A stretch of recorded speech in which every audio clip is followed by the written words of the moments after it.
De vous présenter Ivano Demers, qui est photojournaliste, photoreporter, photojournaliste. On discutait depuis une vingtaine d'années à la presse, maintenant à Radio-Canada. Puis, si je ne m'abuse, aussi récipiendaire de prix en photojournalisme, photoreportage Antoine Désilets, notamment sur ce qui s'est passé, je crois, à l'été dernier, une photo d'une famille, peut-être que tu vas en parler, Ivano, de cet événement-là, famille éplorée, donc une image extrêmement puissante. Donc, si tu n'en parles pas, j'y reviendrai dans le cours. Conférence spécifiquement sur le photojournalisme. On va peut-être aborder le photoreportage par la suite, mais j'ai demandé à Ivano qui nous parle de son expérience de photojournaliste, de comment ça se passe, de quels sont les tenants et aboutissants sur le plan professionnel. Il y a bien sûr plusieurs anecdotes. Je vous ai mis en lien aussi un reportage qu'il avait eu sur lui en tant que photographe à Haïti lors des tremblements de terre. Donc, vous pourrez aller voir ça aussi, c'est dans les notes. Puis, en tout cas, ça me fait plaisir vraiment, Ivano, que tu sois là pour parler de ton métier qui est un peu spécial. Puis on a vu beaucoup de tes images en fin de semaine dans les différents médias. Donc, je te passe la parole. Et puis, il y aura on pourra poser des questions à la fin de la conférence. Alors, je te laisse aller. Parfait. Bonjour tout le monde. Jérôme, je vais prendre contrôle de l'écran. Je vais faire partager l'écran. Tu peux le prendre. Parfait. Voilà. Alors là, on est rendu sur mon ordi. Bougez pas. Je vais juste faire ça comme ça. Parfait. Alors, je suis extrêmement content de vous voir aujourd'hui. Je suis un grand passionné de la photo depuis très longtemps. Fait que partager mes histoires, puis mes potins, puis essayer d'apprendre des petites affaires à du monde, c'est vraiment un plaisir immense que j'ai. Fait que allons-y. Sans hésiter, 1 heure, 1 heure et demie, ça passe vite. Vous allez voir, j'ai plein de choses à vous raconter. Je pourrais vous parler pendant des heures de temps. On veut juste valider le son. Le son, ça fonctionne pour tout le monde. C'est beau. Parfait, excellent. Alors, je vais quand même vous donner mon parcours professionnel, comment j'ai fait pour rentrer dans le milieu, comment ça a commencé, tout ça. Moi, j'ai 54 ans. J'ai commencé à faire de la photo seulement à l'âge de 30 ans à peu près. À l'âge de 18 ans, j'ai quitté le Nouveau-Brunswick, j'habitais au Nouveau-Brunswick et j'ai déménagé à Montréal pour étudier en cuisine à l'Institut d'hôtellerie. Alors, j'ai fait 3 ans comme chef cuisinier, tout ça. Et après avoir appris un peu à faire de la cuisine, je suis rentré comme chef dans les restaurants. Puis j'ai travaillé une dizaine d'années en restauration avec tout ce que ça implique. Puis vers 28, 29 ans, je ne me voyais pas aujourd'hui à 54 ans encore dans une cuisine. Je me suis dit, il faut que je fasse d'autres choses. Puis ma mère travaillait en cinéma. Fait que je me suis dit, je vais commencer à travailler peut-être à faire de la photo de plateau sur des cinémas. Puis j'avais accès un peu à ce milieu-là. Fait que je suis allé au Cégep du Vieux-Montréal, à l'éducation aux adultes de soir. Le jour, je travaillais comme chef jusqu'à 5 heures. Le soir, je prenais mes caméras, puis j'allais étudier au Cégep du Vieux-Montréal. J'ai fait une technique de photo 2 ans de soir.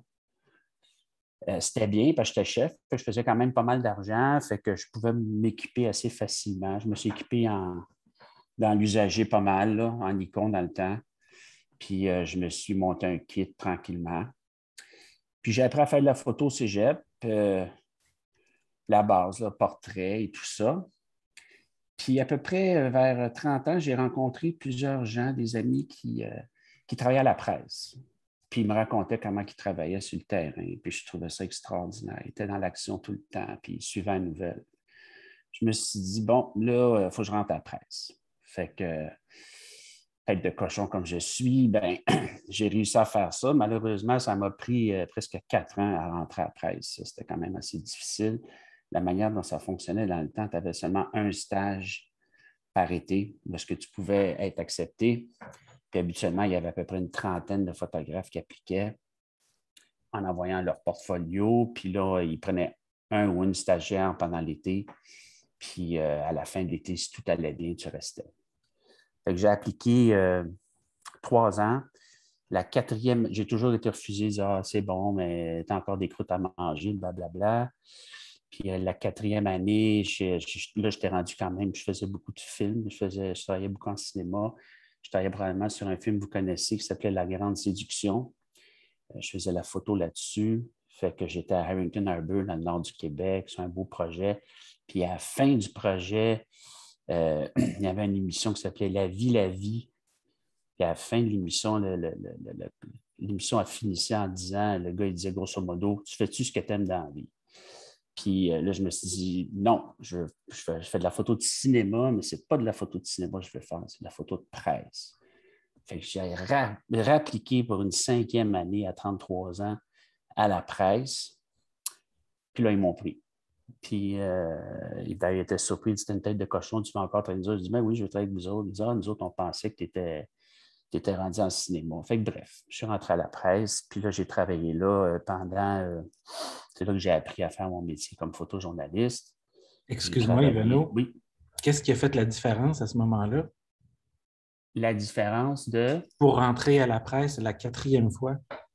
Ben là, j'avais un portfolio impeccable, premièrement, parce que la première fois, tu te fais refuser ton portfolio, ils te le disent pourquoi. Hein? Ils disent, ben là, tu n'as pas assez de photos de nouvelles, tu n'as pas assez de photos de sport, blablabla. L'année d'après, ben, tu as trouvé des façons de faire des photos de sport, des photos de ci, des photos de ça. Tu sais, ton portfolio, il s'améliore, il s'améliore, il s'améliore. Fait que rendu à la 5e année, mon portfolio, il était, sans être prétentieux, il était une coche au-dessus de tout le monde. Là. Il n'y avait aucun problème. Là. Je l'avais la job. Mais eux, ils étaient surpris que j'étais encore intéressé parce qu'à force de me faire refuser et tout. Mais c'était un peu ça qui faisait la différence. C'était vraiment la qualité de mon portfolio. Mais aussi de connaître les gens aussi. Ça faisait 5 ans que j'ai la détermination. Là. Ils disaient, bon, lui, il veut. Là, il veut rentrer avec nous. Ça a fait la différence. Alors, je continue rapidement. Donc, je suis rentré à la presse. Puis là, ben, j'ai appris à travailler. Je vais vous raconter des petites anecdotes là-dessus. Puis en 2018, ben là, je trouvais que la presse, malheureusement, c'est pas une bande de la main de la presse du tout, mais la presse, si vous lisez la presse plus, il y a 15 cahiers dans la presse plus. Hein. Il y a le cahier A où c'est de la nouvelle, mais il y a le cahier B, C, D, E, F, G, qui sont des cahiers de rôti de porc au lait, puis de tests de blanchiment de dents, puis de photos d'artistes, puis toutes sortes de choses. Oui, il y a des portraits, puis c'est le fun pour les arts et tout, mais il y a une grosse partie du travail qui n'est plus de la nouvelle. C'est de se lever le matin puis de faire une quiche au poireau. Puis la dernière job, ironiquement, que j'ai faite à la presse, c'était un test de blanchiment de dents. Arm & Hammer contre Dentine, je ne sais pas trop quoi. Là. On est loin du gros photojournalisme de terrain. Là. Alors, pour vous donner une idée, quand je suis rentré à la presse, au tout début, on pouvait faire sur 10 photos environ 7-8 photos de nouvelles, puis 2-3 photos de ce qu'on appelle du soft news, là, qui est des photos pour remplir le restant du journal, des verres de vin et tout ça. Quand j'ai quitté, c'était l'inverse. On pouvait faire 7-8 photos feature des verres de vin, des rôtis de porc, puis moi, ben, je trouvais ça plate et redondant un peu. Fait que j'ai quitté la presse pour cette raison-là, en gros, puis j'avais confiance de pouvoir rentrer à Radio-Canada. Fait que je suis rentré à Radio-Canada comme photographe. Ironiquement, souvent, les gens disent ben, pourtant, Radio-Canada, c'est pas un journal. Pourquoi ils ont besoin de photographes? Ils ont déjà des vidéastes et tout. Et là, c'est là que le marché a changé. Puis que, d'ailleurs, moi, je leur ai vendu ça quand je les ai approchés. Je leur ai dit vos photos de caméraman puis de journalistes et tout ça, là, c'est bien cute, là, mais c'est pas professionnel. Je ne leur ai pas dit ça de même. Je l'ai dit plus gentiment que ça, là, avec un peu de doigté. Mais je leur ai fait comprendre que si tu veux accrocher ton lecteur avec un article de web, avec un grab vidéo, ça ne marchera jamais. La photo de presse, c'est quelque chose de complètement différent que des vidéastes, que ce que des vidéastes peuvent faire. Le vidéaste fait de la vidéo. Il découpe une scène, tandis que moi, ma mission, c'est exactement l'inverse, c'est de raconter l'histoire en une photo. Un vidéaste, sa mission, c'est l'inverse, c'est qu'il raconte une histoire en 50-30 coupes. Alors, la mission est complètement différente. Puis, ils ont compris ça. Fait qu'ils m'ont engagé. Puis là, je suis là depuis 2018, ça va très bien. Fait que c'est ça mon parcours. pas pire, 5-6 minutes. C'est pas si pire, je dépasse pas trop. Une minute par 10 ans. Hein? Une minute par 10 ans. Ça va Oui. vite, ça va vite. Oui. Là, je vais vous parler un petit peu d'une journée type. Le matin, quand on se lève, là, quand on arrive au bureau, là, ben là, on ne va pas au bureau à cause de la COVID, mais on se comprend normalement. Là, Ivano, comment est-ce ça que je peut peux fonctionner? t'interrompre encore? Il y a quelque chose Absolument, que tu as vas-y, dit qui était vas-y. intéressant, c'est, je ne sais pas si tu peux juste raconter davantage l'idée de raconter une histoire en une seule photo. Comment ça se passe dans ta tête quand tu es sur le terrain, puis c'est ça ton objectif, en fait? Qu'est-ce qui fait en sorte que tu dis, ben, cette scène-là va me donner le potentiel de raconter une histoire au complet? C'est là que ça va être, je te dirais que ça va très bien se décliner dans quelques minutes quand je vais faire OK, mon workflow de triage de numérique. Parce parfait. que je vais vous montrer comment j'ai trié mes photos pour me rendre jusqu'à la fin OK, en faisant des choix. Fait que je pense que ça va bien se résumer, ça te va, Jérôme. oui, pas de problème. Fait que, donc, la journée type, quand on se lève le matin dans un grand médium, on va dire, habituellement, là, toutes les grandes organisations ont un système, bon, ils ont des journalistes qui ont leurs histoires. Alors, puis il y a des points de presse qui sont lancés à gauche et à droite et tout ça. Donc, peu importe pour qui vous allez travailler, il va y avoir un affectateur ou un patron à qui vous allez devoir vous rapporter. Puis eux, ils reçoivent des demandes. Fait qu'ils disent mardi, il y a un point de presse avec Legault à 13 heures. Jeudi, je peux vous donner le reste de la semaine. Là. Jeudi, il faut aller à Québec parce qu'il y a une manifestation de camionneurs à Québec. Vendredi, il y a un point de presse avec Boileau de la santé publique, blablabla. Fait que ça rentre dans l'horaire. Vous êtes appelé à peu près tout le temps le jour même. Vous ne savez jamais vraiment. En photojournaliste, tu ne sais jamais vraiment ce qui se passe le jour d'avant. Tu sais un peu ce qui va arriver, mais c'est le matin que les choses se décident parce que pendant la nuit, il peut arriver plein de choses. Fait que tu es affecté sur, entre guillemets, une assignation X. Puis là, c'est là qu'il faut apprendre à gérer sa journée puis à décider ce qui est le plus important puis qu'est-ce qui l'est moins. Mais grosso modo, on va faire 3-4 assignations gros max par jour. Fait qu'on peut faire de quoi vers à 8h30, 9h le matin, tempête de neige, on fait une photo vite à 8h30, 8h. À 9h, les photos sont faites.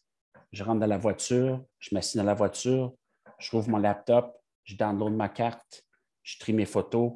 Quand j'en ai une que je pense qui raconte très bien l'histoire, je dis OK, c'est beau, je l'envoie tout de suite en mode breaking news assez rapidement parce qu'il neige là, c'est l'histoire le matin, là, c'est là que ça se passe. J'envoie la photo, j'appelle au pupitre, je viens de t'envoyer une photo de la femme est dans la neige, son nom c'est Wendy. Parfait, c'est beau. Prends la photo, Wendy marchant dans la rue avec la neige qui tombe sur la tête. À midi, là, je me déplace. À midi, j'arrive au point de presse de Legault. Legault arrive à midi et demi. Même chose, Legault s'assit, je fais des photos. La seconde, j'en ai une de bonne. Je l'envoie en breaking news rapidement pour qu'on ait une photo de lui tout de suite. Il dit, comme là, aujourd'hui, là, il est 11h40, mais à midi, on sait déjà qu'il va annuler la taxe santé qu'il voulait imposer aux non-vaccinés. Fait que si j'étais sur place ce matin, j'envoyerais à 1h10 à peu près une photo de Legault qui est plus ou moins poussé que ça, parce que politiquement, c'est un recul pour lui. Alors, ça serait d'illustrer ça un peu la nouvelle tantôt. Si j'étais là, je ne suis pas là aujourd'hui parce que je ne travaille pas, j'ai travaillé comme un fou en fin de semaine. En théorie, aujourd'hui, j'aurais fait à peu près ça. Là, j'aurais fait le go.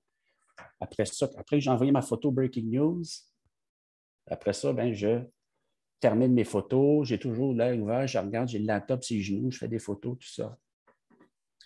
Après ça, après le point de presse, là, je refais un autre tri, puis là, j'envoie les photos des gens autour de lui, puis là, je choisis vraiment la meilleure photo qui est très, très bonne, puis là, je fais un autre deuxième envoi. Fait que la plupart du temps, dans le photojournalisme d'aujourd'hui, les gens vont envoyer des photos en 2 envois. Ils vont envoyer les photos rapidement à travers leur cellulaire. Je vais vous expliquer comment je fais ça. Là. Pour une première publication rapide pour, entre guillemets, battre la compétition pour qu'on puisse avoir les images le plus rapidement possible. Puis 1 heure et demie après, j'envoie les meilleures photos. Et après ça, on prend la meilleure photo puis on la remplace de la photo Breaking News. C'est un peu comme ça que ça fonctionne. Puis là, dans l'après-midi, ben là, ça dépend. Souvent, on essaie de céduler des portraits pour des dossiers maison qu'on fait ou peu importe. Fait que je vais faire un portrait. Après ça, je m'en vais à la maison. Le portrait, ce n'est pas pressant. Ça peut être, il y a souvent des portraits qui sont sur des assignations qui sont publiés 3-4 jours plus tard. Fait que c'est toujours, pour moi, un des enjeux, c'est de déterminer, c'est de savoir tout de suite ta photo, as-tu besoin, en mode breaking news? As-tu besoin tout de suite? S'il n'y a personne qui écrit l'article au bureau, ça ne sert à rien. Là, tu prends ton temps. Des fois, tu sais, ils disent non, on n'a pas de mode breaking news aujourd'hui. Prends ton temps, envoie ta photo un petit peu plus tard. Tout ça.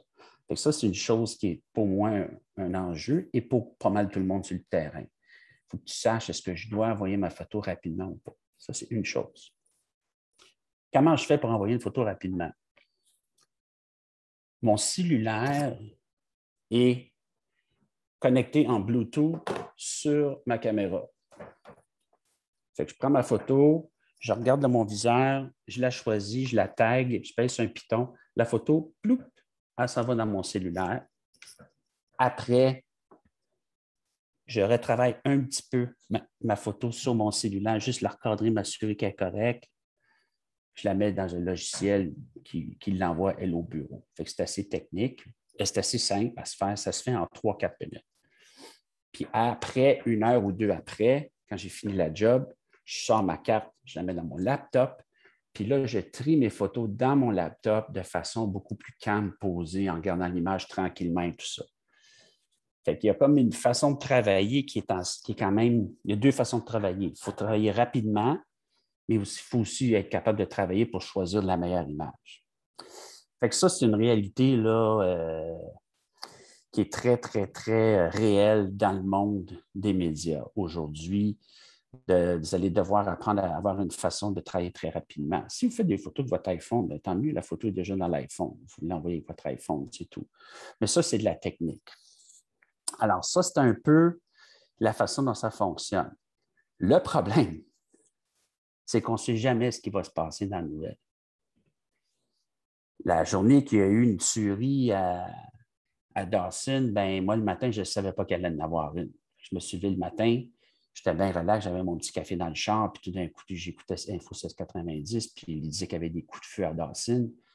Puis 2 ans plus tard, je me suis retrouvé à terre, en train de ramper à terre, avec des policiers qui couraient partout pour me retrouver devant le corps de Kimber Gill qui avait été tué par les policiers, puis il était mort dans son sang. Alors, je ne veux pas faire de sensationnalisme, mais ce que je veux vous faire comprendre, c'est qu'il faut que tu sois prête à tous les jours. Ça veut dire qu'il faut que tu sois en forme. Tu te lèves le matin, tu es en forme, ton kit est prêt tout le temps. Tu as ton passeport dans ton auto tout le temps. Tu as un kit qui te permet de partir en Gaspésie, s'il y a quoi qui se passe en Gaspésie ou n'importe où.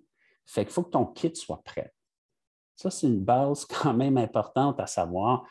Si tu es en photojournaliste, tu travailles dans les journaux, c'est de la nouvelle. La nouvelle, bien, des fois, c'est plate, il y a des explosions, il y a des meurtres, il y a des choses imprévues. Puis il faut que tu sois capable d'y aller rapidement. Quand il y a eu l'explosion des citernes là, à Lac-Mégantic, ben, c'était un samedi matin, je ne suis pas allé parce que je ne pouvais pas y aller cette journée-là. Bref, mais le photographe qui est allé, ou les photographes qui sont allés ce matin-là, bien, ils sont partis en trombe, puis il y avait des bartendes dans leur char. C'est niaiseux, mais tout le monde a des bartendes dans son char. Là. Quand tu arrives en quelque part, puis tu es pogné dans un événement imprévu, il faut que tu sois prête pour ça. C'est juste une notion qu'il faut amener. Ivano? Oui? J'ai une question. Écoute. Couture, je pense que tu avais une question. Oui, juste technique, là, quand tu, dans ton deuxième envoi de photo, est-ce qu'on vous demande encore, je sais qu'à la presse, c'est comme ça, est-ce qu'à Radio-Canada, on vous demande d'écrire des vignettes ou est-ce que c'est quelqu'un... Ah oui, absolument. Qui les écrit? Absolument, on fait des vignettes très, très détaillées, mais le truc, c'est que tu les fais à l'avance. Là. OK. Tu fais ta vignette à l'avance.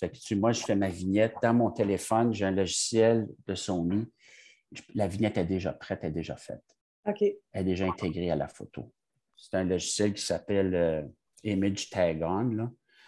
Tu as Imaging Edge puis Image Transfer. C'est un logiciel, c'est un peu compliqué à apprendre, là, mais quand tu l'as compris, ça marche bien. Fait que moi, là, avant le point de presse, je marque conférence de presse de François Legault qui a reculé aujourd'hui sur la taxe vaccination. Puis là, je marque déjà là, François Legault en point de presse. C'est déjà fait. Là. Si je serais là à 1 heure aujourd'hui, là, j'aurais déjà fait ma légende photo. Je la fais à l'avance. C'est toi qui l'écris, c'est toi qui la compose? Ou quoi? Absolument, absolument. C'est moi qui fais la légende photo. Mais une légende photo, c'est la base. C'est les 5 W. Where, when, how, en tout cas, peu importe, là, les 5 informations de base. François Legault en conférence de presse, à droite, Horacio Arruda, à gauche, Christian Dubé. Ça, c'est une information. Photo prise aux banques à Montréal. Deuxième information, la journée, qui l'a faite, puis c'est ça la base. Ça, c'est inscrit de base dans Photomécanique. Je vais vous montrer d'ailleurs très rapidement le workflow numérique. Oui, je vous écoute. Non, j'ai juste dit merci pour la... Ah, OK, parfait, excuse. Le workflow numérique, là, je fais mes photos, OK? Alors, je prends ma carte, je la mets dans l'ordi et tout ça. Là, ça donne bien. J'ai fait, je vais prendre un cas réel, je vais prendre le cas d'Ottawa en fin de semaine. Bon, moi, j'ai été envoyé à Ottawa vendredi matin. Je suis parti à 7 heures le matin vendredi. Je voulais arriver tôt parce que je voulais m'organiser comme il faut pour mettre ma voiture à l'extérieur d'Ottawa parce qu'on savait qu'elle allait fermer la ville avec le convoi et tout ça. Alors, je suis parti très vite à Ottawa vendredi matin, puis j'ai travaillé vendredi, samedi et dimanche. Je suis revenu hier matin d'Ottawa. J'ai passé presque 4 jours là-bas. Je vais vous montrer comment j'ai travaillé là-bas. Ça va être un exemple parfait du week-end. Et le workflow numérique, comment je trie. Alors, je download mes photos dans mon ordi. Là, vous voyez mon ordi ici. J'utilise un logiciel qui s'appelle Photomécanique. Photomécanique est un logiciel très, très connu pour les photojournalistes. Je ne connais aucun photojournaliste qui ne travaille pas avec ce logiciel-là, honnêtement. Je ne sais pas de la pub que je fais, mais c'est vraiment la réalité. Ça a été conçu par des photojournalistes, un logiciel très efficace qui vous permet d'avoir des codes de couleurs ici et vous pouvez mettre l'information dans la photo. Si tu vois ici, là, je ne sais pas qui me parlait tantôt, mais ça, c'est tout fait à l'avance, là. Freedom Convoy 2022, ambiance devant le Parlement du Canada, Ottawa, photo prise devant la colline parlementaire, Ottawa. Ça, je fais tout ça le matin avant de commencer à travailler. Puis là, après ça, quand j'arrive dans le jus le soir devant mon ordi, bien là, je rajoute un passant qui marche avec le drapeau du Canada, blablabla. Alors, c'est comme ça que je fonctionne. Mais la première chose qu'il faut que vous compreniez, c'est de dire comment il fait pour trier ses photos. Là, comme vous voyez ici, le chiffre en bas, c'est marqué 4740. En 3 jours, j'ai fait 4740 photos. Fait que là, ce que je fais, c'est que j'arrive, quand je rentre dans ma chambre d'hôtel, la première chose que je fais, c'est que je regarde mes photos très rapidement. Je fais 3 tris. Le premier tri, c'est quelque chose qui dit « OK, ça a du potentiel ». Je regarde mes photos, je dis « Y a-tu de quoi faire avec cette photo-là? Elle peut être archive plus tard ou elle peut être recroppée ou peu importe. Sinon, je ne mets rien dessus. » Fait que là, je pars. Je regarde ça de même. Wow, inintéressant. Là, je ne suis pas sûr. Là, je continue, je regarde. Celle-là, peut-être de quoi faire. Fait que là, je la tag. Je mets 1. OK, go to hell. Bon, peut-être que quoi faire. Là, je continue. Quand il y a de quoi que j'aime, je la tag avec une couleur. En l'occurrence, cette fois-ci, le premier trait pour moi, c'est rouge. OK? Fait que là, je descends toutes mes photos comme ça. OK? Ça, c'est mon premier tri. Fait que là, tantôt, là, je compare les photos, vous allez dire, ouais, mais comment tu fais pour faire un portrait, choisir celle d'un portrait? Bon, là, les yeux fermés, ses yeux sont presque fermés. Ah, là, ils sont un petit peu ouverts. Là, il y a une drôle de face. Là, tu regardes. Tu regardes encore. Il y a encore des yeux fermés, Moses. Tu continues. Là, il y en avait une qui avait les yeux ouverts parce que je ne sais pas où se caler, là, mais bref, ce que je veux dire, c'est que là, je vais vous montrer comment comparer l'une à côté de l'autre. Attendez un instant. Je vais vous donner un exemple parfait ici. Supposons que j'arrive au drapeau ici. Je dis, ah, ça, c'est peut-être de quoi faire. Je vais la recadrer par après. Je vais faire ça comme ça ici avec. On voit bien les choses, mais les drapeaux ne sont pas très beaux. Là, je prends mon temps. Les drapeaux ne sont pas beaux. Les drapeaux ne sont pas beaux. Ah, il est un petit peu plus ouvert. Fait que là, je le tag, tout ça. Fait que je fais un premier tri de tout ce qui a un peu de potentiel. Après ça, je clique ici en haut. Bam! De 4400 photos, je suis descendu à 344. Il y en avait 344 qui m'intéressaient, que je trouvais qu'il y avait un petit peu de potentiel dessus. Okay? Puis là, c'est souvent des photos comparables. Fait que c'est là qu'il faut que vous appreniez à comparer des photos qui sont presque semblables, puis de dire rapidement laquelle qui est la plus intéressante. Je vais vous donner un exemple ici.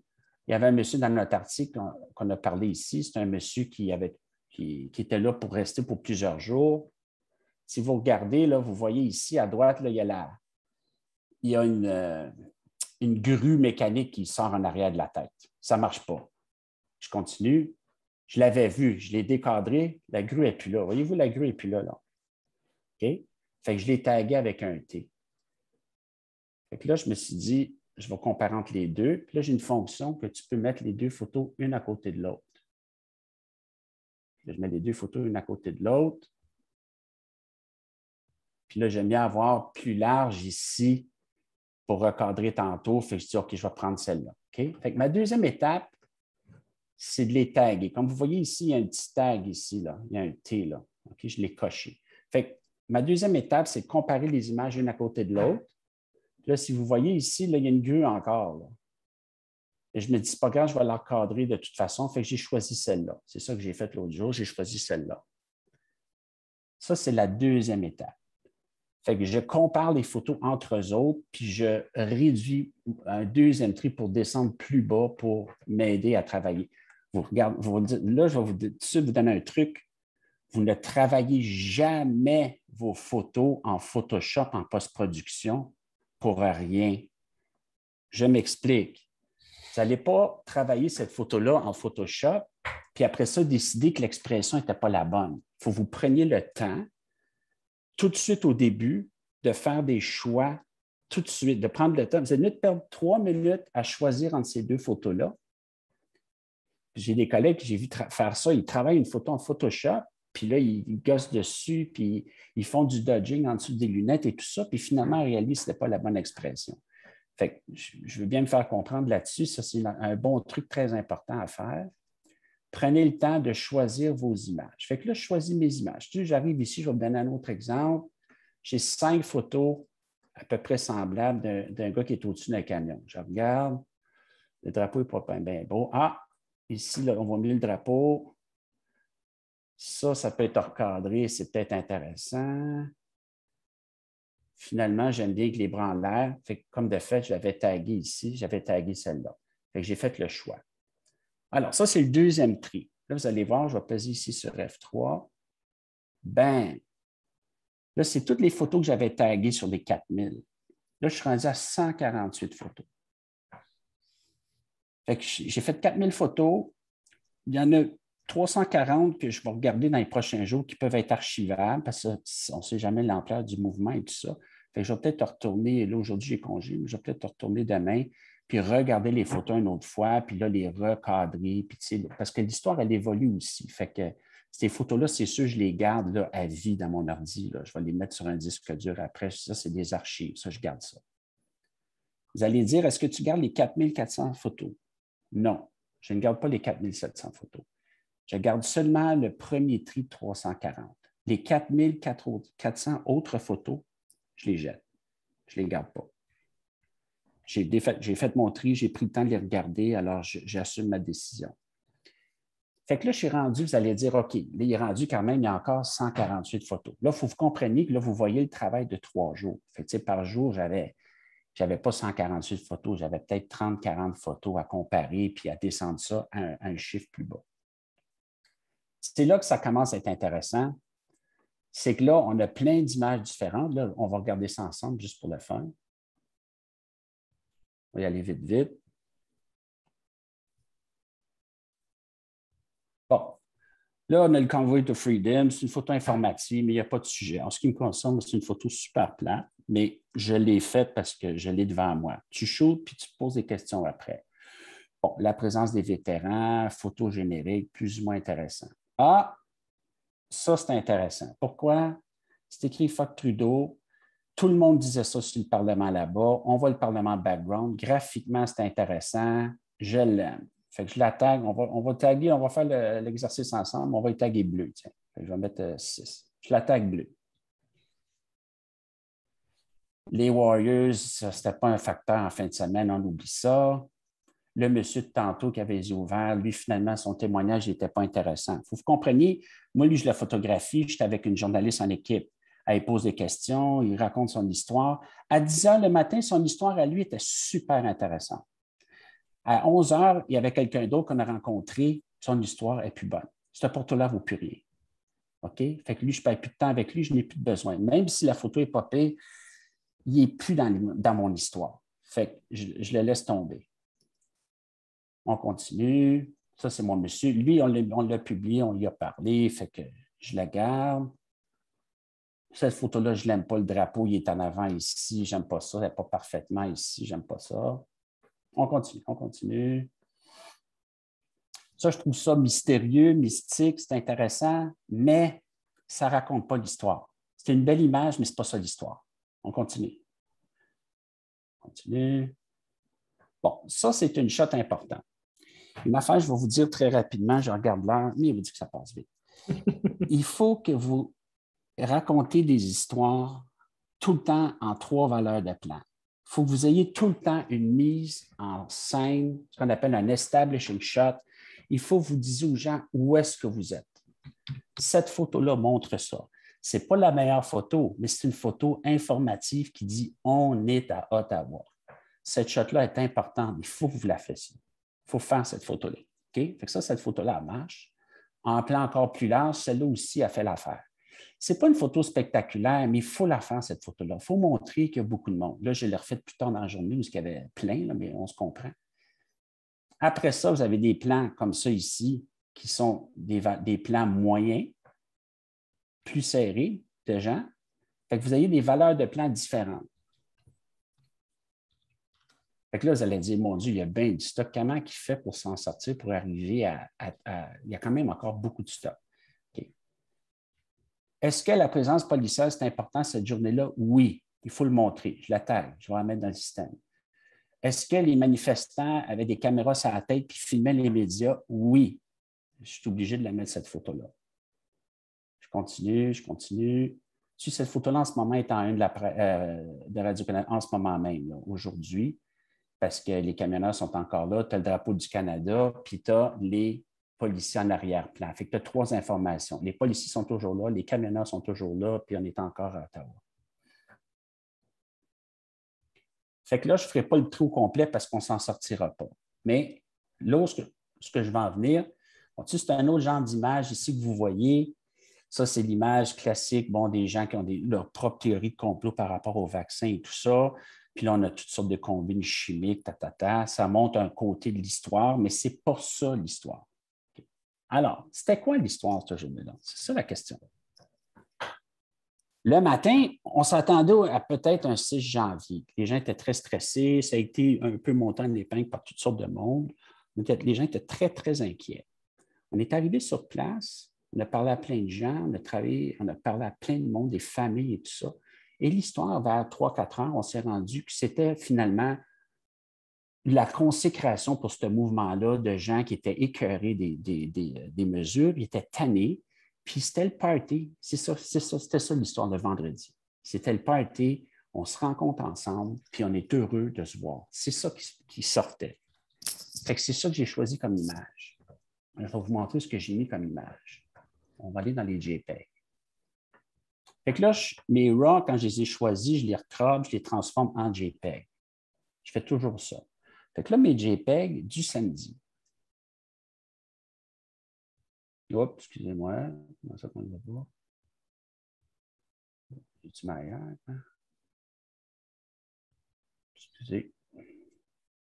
Ivano? Oui. Comment ça se passe avec ton collaborateur, tes collaboratrices pour trouver l'angle de l'histoire comme tu viens de On est tous les deux là? ensemble tout le temps. Fait qu'on marche ensemble, on parle, puis on discute.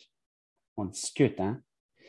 Puis le vendredi, on est en constante. On est ensemble. Malheureusement, on était obligé d'avoir un bodyguard cette journée-là. On vous en parlera un petit peu plus tard tantôt. On n'a pas vraiment eu besoin, mais le vendredi, on n'avait pas de besoin, mais le samedi soir, on en avait besoin. Fait que, ça a changé un peu. Mais on travaille en équipe, puis on dit, OK, lui, c'est intéressant, non, lui, c'est pas intéressant, puis on évolue. OK? Le vendredi soir, quand on a réalisé que c'était un gros party, puis vraiment que les gens ils buvaient, puis ils faisaient le party, puis ils faisaient des croquettes de poulet en arrière des camions, je vais vous montrer les images. Là, on était rendu ça. Là, c'est rendu le vendredi soir. Là, je suis monté sur le top du camion. J'ai demandé au monsieur, Can I go on your truck? Il dit, yeah, no problem. Fait que là, je suis monté avec la 1635 dans les airs, puis j'ai shooté à main levée, puis j'ai fait cette shot-là. Puis j'ai dit, Millie, ton titre, c'est quoi? Elle a dit, c'est un gros party, il n'y a pas de violence ici, il ne se passe rien, puis c'est parfait de même, c'est ça qu'on mange. C'est parfait. Mais c'était ça l'histoire.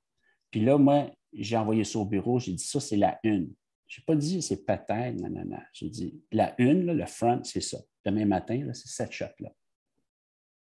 On voit les camions, on voit le Parlement. Ce n'est pas le Parlement, mais en tout cas, c'est un building qui ressemble au Parlement. Là, on comprend qu'on est sur Wellington, à Ottawa. Il y a les camions ici, la lumière tombe, il y a des drapeaux canadiens partout. Tout est là, toute l'information est là. Puis on a envoyé des photos secondaires. Le monsieur qui venait de Thunder Bay, qui fait cuire ses croquettes de poulet. Fait que c'est ça la réalité de cette journée-là. Fait que c'est les photos qu'on a envoyées. Elle a monté le texte. Les gens qui sont fous de joie, qui donnent des bar-tentes, puis le monsieur ici qui est très heureux de donner ses affaires, le gars qui est parti de l'autre bout du monde, la madame ici qui donne des bar-tentes aux camionneurs et tout ça. Fait que cette journée-là, les photos reflétaient ce qui se passait comme ça. Hier, avant-hier, le ton il a changé beaucoup parce que, la grande majorité, il y avait deux genres de personnes qui étaient sur place. Il y avait des camionneurs purs et durs, puis il y avait beaucoup de gens qui descendaient juste pour le week-end, pour une journée à peu près, qui quittaient l'hôtel le dimanche matin. Alors, le samedi soir, c'était un autre feeling. Les camions faisaient des bruits très assourdissants et tout ça. L'histoire a changé. Alors, moi, j'ai rapidement sorti plus en soirée, puis là, on a senti vraiment un autre genre de feeling. Je vais vous le montrer très rapidement, là. Lui qu'on voit. Là, il commence à avoir des feux dehors. Vous allez voir ici, là. On commence à faire des feux dehors pour se réchauffer, tout ça. Puis c'est une autre ambiance, tu sais. Il y a des gens, les gens sont pas mal plus agressifs, ils ne veulent pas parler aux médias et tout ça. Puis, il y a des camions qui se faufilaient un petit peu dans les rues ici. Puis ça, pour nous, c'était très important de comprendre ça. C'est que les policiers, des fois, se retrouvaient devant des camions avec pas de barrière, rien, là, juste physiquement tout seul devant un camion, ce qui n'est pas nécessairement l'idéal. Fait que là, ils mettaient après ça, ils appelaient des policiers, puis là, les policiers arrivaient avec des chars et tout. Mais tu sais, l'ambiance était différente. Fait que cette photo-là ici que vous voyez, rendue au samedi soir, est un autre feeling complètement. Fait que je ne vais pas trop parler juste d'un événement parce qu'on va... Ivano, est-ce que tu peux prendre une question? Oui, je vous écoute. Il y a Kevin Espinoza qui avait une question. J'écoute, Kevin. Oui, bonjour. Tout à l'heure, vous avez parlé avec 3 valeurs de plan. Le establishing shot, le plan moyen, puis ce serait quoi le troisième? Ah, c'est moi qui ai mal entendu. En anglais, ils disent wide, medium and tight. Tight, ça veut dire 80-200, plan serré, là. Donc, on peut aller... Le tight, là, c'est le monsieur avec la caméra sur la tête, là. OK? Donc, je vais vous montrer ça, là, dimanche. Fait que tu, là, tu as... Ben, ça, on peut dire que c'est large, on se comprend. OK? On est à Ottawa. Là, après ça, tu as un plan... ça, c'est un plan serré, là. Là, on est rendu très serré. Là, c'est des personnages. OK? Et tu ne peux pas commencer en une avec ça, à moins que ce soit le sujet principal. Tu sais, si c'est Trudeau serré, ça marche. Si c'est lui qui est important dans l'histoire, oui, peut-être tu peux le mettre en une. Mais rapidement, après, dans l'histoire, il faut que tu mettes cette photo-là. Il faut que tu donnes cette information-là. Il faut que tu dises où est-ce que tu es. Il faut toujours que tu aies un plan large puis médium. Médium, bien là, c'est des valeurs de plan. Ça, c'est un plan... ça ici, c'est un plan médium, là. C'est un plan entre les deux. On est à Ottawa, mais il y a juste une dizaine de personnes. OK? C'est toutes des photos qui s'intègrent dans l'histoire. Évidemment, moi, là, j'ai les policiers, j'ai les manifestants, j'ai le plan large, j'ai des valeurs, puis des valeurs idéologiques différentes aussi pour que le journaliste, à la fin de la journée, il dit, ben là, regarde, finalement, avec toutes les infos qu'on a, on s'en va plus vers la photo de sécurité. Ah, OK, bien, sécurité, regarde, j'en ai là. J'ai des policiers, j'ai la sécurité, je l'ai, l'aspect sécurité. Fait qu'on on couvre tout, puis à la fin de la journée, on décide c'est quoi l'histoire, puis on l'illustre en conséquence. Est-ce que ça répond à ta question? Oui, merci beaucoup. Parfait. Sans trop s'attarder sur Ottawa, parce que je vais vous donner d'autres matières, puis déjà midi et quart. On peut parler de l'éthique parce que ça, c'est super important. OK? Comment faisons-nous pour travailler quand on est dans un lieu public, dans une manifestation ou un événement public? Tu dis toujours la vérité, tu dis toujours qui tu es, puis tu es très transparent à le faire. Ça me semble une évidence, mais faire semblant que tu es quelqu'un d'autre, là, ça, c'est une très, très, très mauvaise idée. Puis de toute façon, c'est éthiquement pas responsable, mais de toute façon, si quelqu'un vient te voir, t'es qui, toi? Ben, moi, mon nom, c'est Ivano Demers. Je suis photographe pour Radio-Canada. Comment allez-vous? That's it. Puis moi, j'ai toujours fonctionné comme ça. Le seul cas que vraiment tu pourrais déroger à ça, c'est que ta sécurité est compromise, puis là, tu sens que tu es obligé de raconter un peu n'importe quoi. Ça pourrait effectivement peut-être être le cas. Moi, ça ne m'est jamais arrivé. J'ai toujours été dans une situation où tu peux dialoguer avec les gens et tout ça. Fait que ça, c'est une chose. L'histoire, je vais finir l'anecdote de l'histoire avec une petite anecdote, une des premières jobs que j'ai faites à la presse. Je rentre à la presse, mon boss me dit, Ivano, le prix de l'essence monte, on est rendu, l'essence est à 1 $, c'est un scandale. Ça fait longtemps de ça. Alors, il dit, fais une photo d'une manifestation contre le prix de l'essence. J'arrive sur place, il y a une personne avec une pancarte. Puis là, moi, je m'étais imaginé une histoire qu'il y avait plein de manifestants avec le prix. Fait que j'appelle mon boss. Je dis, puis comment ça va? Je dis, ça va mal. Ça va mal. Je dis, comment ça? Je dis, ben, il y a juste un manifestant. Je dis, ouais, puis. Je dis, ben, comment si je fasse une shot d'une grosse manif s'il n'y en a rien qu'un? Je dis, ben, c'est quoi l'histoire? Il dit, l'histoire, c'est qu'il y a juste une manifestante. Il dit, fais ça. Puis il dit, honnêtement, il dit, c'est bon. Il dit, ça prouve que les gens, ils s'en foutent. Ils choquent contre le prix de l'essence tout le temps. Puis c'est une bonne histoire. Il dit, fais-les. Fait que je fais la fille tout seul, avec sa pancarte assise, même, devant, avec le prix de l'essence à l'arrière. Le lendemain matin, la photo est à la page A3 de la presse. Puis c'était écrit manifestation n'a pas marché. Mais c'était ça, l'histoire. Ça, c'est l'exemple parfait. Okay? Essayez pas de créer une shot de quelque chose qui ne se passe pas. S'il ne se passe à rien, bien, montrez qu'il ne se passe à rien. Ça, c'est une chose à retenir. C'est quoi la neutralité?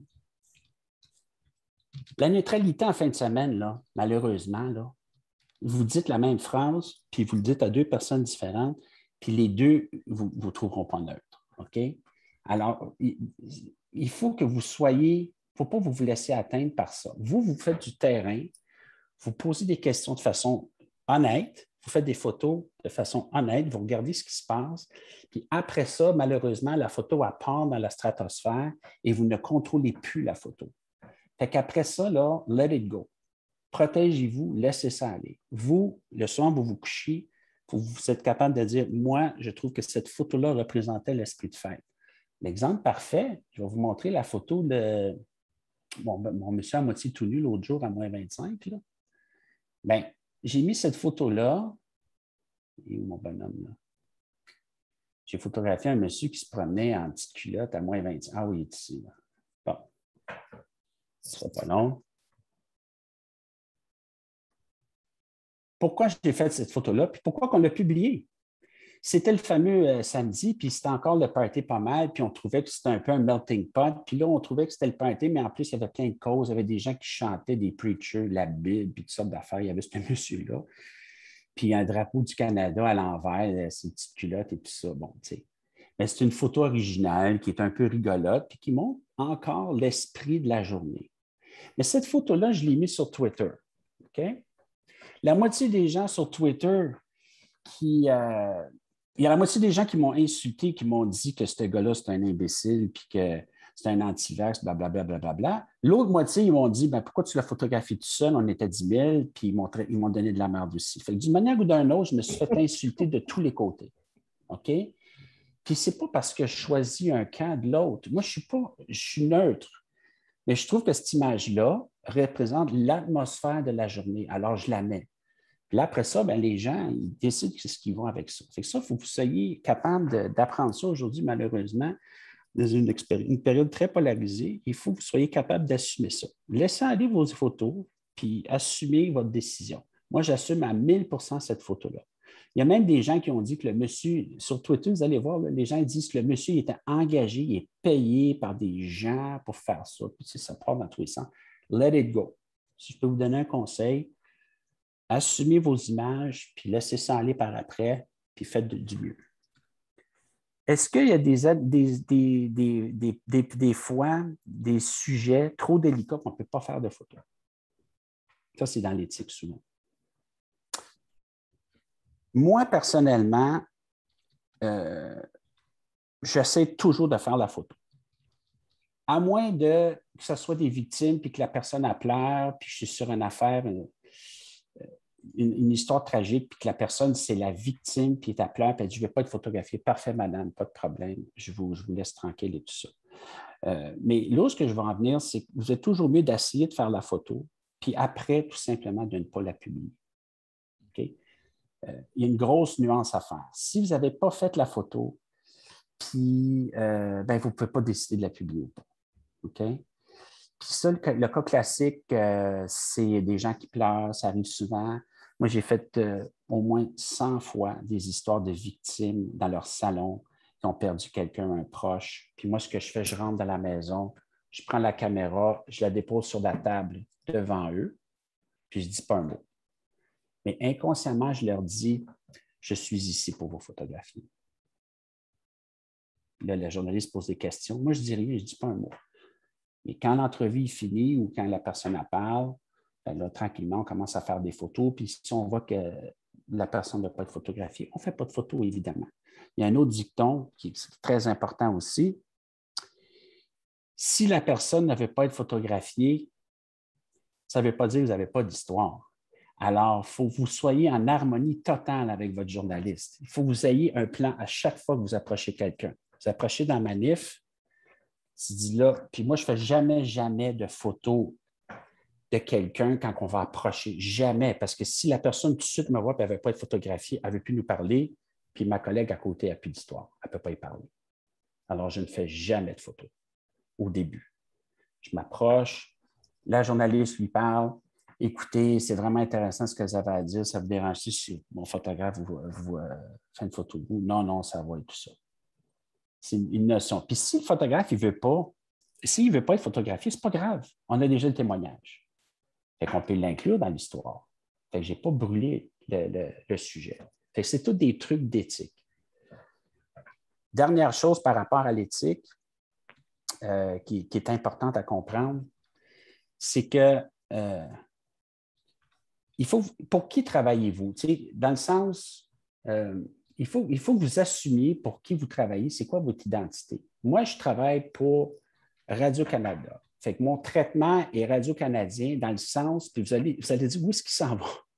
Moi, quand je mets une photo dans le système, elle rentre partout au Canada. La photo là, de lui là, est à Vancouver 30 secondes après, puis elle est à Moncton 30 secondes après. OK? Fait qu'il faut que je pense que mon auditoire, tout le Canada au complet a accès à cette photo-là. Fait qu'il faut que je mette des légendes photos en conséquence. Il faut que je sois capable de... C'est pas comme si je publiais pour le journal de Saint-Michel, un journal de quartier. Si j'ai une photo dans le journal de quartier, je peux mettre des photos des fois qui sont un peu différentes parce que c'est très, très, très local et tout. Mais moi, j'ai une vision beaucoup plus globale. Fait que je sors avec des photos plus génériques. Fait qu'il faut que vous ayez toujours en tête qui est votre client. Si vous travaillez pour Shotland, vous ne travaillez pas pour Vice Magazine, vous ne travaillez pas pour Urbania. Urbania n'a pas du tout le même public que Radio-Canada. Est-ce que cette photo-ci aurait été publiée dans Urbania? C'est sûr qu'elle aurait été publiée dans Urbania. Elle a été publiée sur Radio-Canada aussi. Fait qu'il faut que vous soyez capable d'identifier pour qui vous travaillez. Okay. On arrête sur l'éthique. je vais vous montrer rapidement, très rapidement, des images d'autres événements pour que vous ayez d'autres choses à jouer avec, là.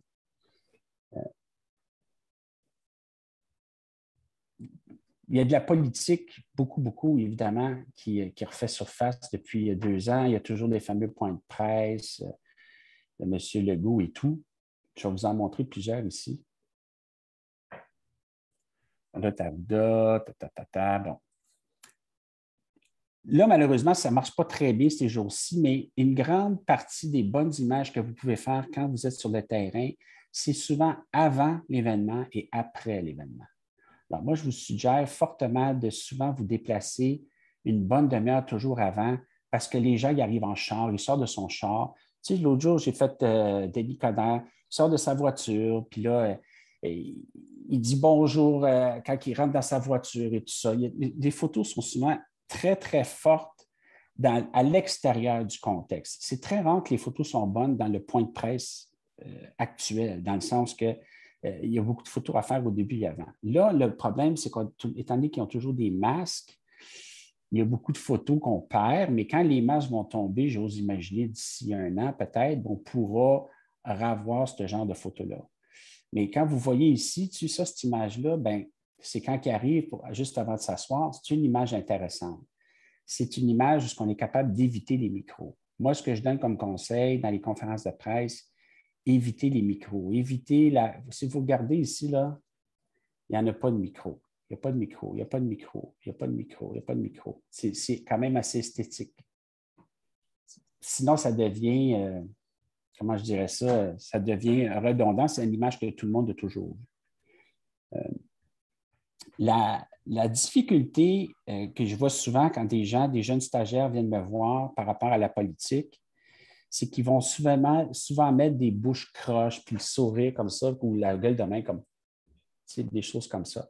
Ça, je déconseille ça fortement. Je conseille, moi, d'essayer d'être le plus neutre possible dans le traitement de tout ce qui est moindrement des gens politiques. On peut trouver des trucs quand même qui peuvent être plus subtils. Je vais vous en montrer une là, que j'ai faite de Denis Coderre qui était... Attendez un instant, je vais la trouver. Vous voyez, il y a beaucoup de stock là. Ça, c'est juste cette année. Ah oui, c'est ça. Bon. Ça, c'est une photo que j'ai faite de Denis Coderre. Je l'ai vue par en dessous, je me suis dit, ça va être drôle, c'est un clin d'œil, mais ce n'est pas péjoratif. J'ai fait environ une centaine de photos de cet événement-là. Puis, je voulais m'assurer qu'il y avait un beau sourire. Vous voyez sa dentition, c'est pas, oui, il y a un petit cercle là, angélique au-dessus de lui, c'est un petit clin d'œil. Quand il a vu la photo, je l'ai mis sur Twitter, il a mis un thumbs up dessus, il dit j'adore la photo, puis il a trouvé ça très, très drôle. Coderre, OK. 5-6 mois plus tard, cette même photo-là a été rejouée sur le site en une de Radio-Canada. Puis Radio-Canada demandait tout simplement à M. Coderre de dévoiler ses intérêts puis ses actifs, les transactions qu'il y avait eu au cours de l'année. Puis là, il n'était plus content. Il n'était pas content du tout. Il était vraiment même choqué. Fait que c'est ça qu'il faut comprendre ici, c'est qu'il y a des photos, là, quand ils sont rendus dans le système, après, là, il y a la grosse machine à saucisse des médias, puis des gens qui travaillent dans l'univers. Alors, tu as les pupitreurs, tu as le pupitreur qui rentre de week-end, qui est dans le jus, qui ne connaît pas trop le système. Il met Denis Coderre, Montréal. Là, la première photo qu'il voit, c'est celle-là ici.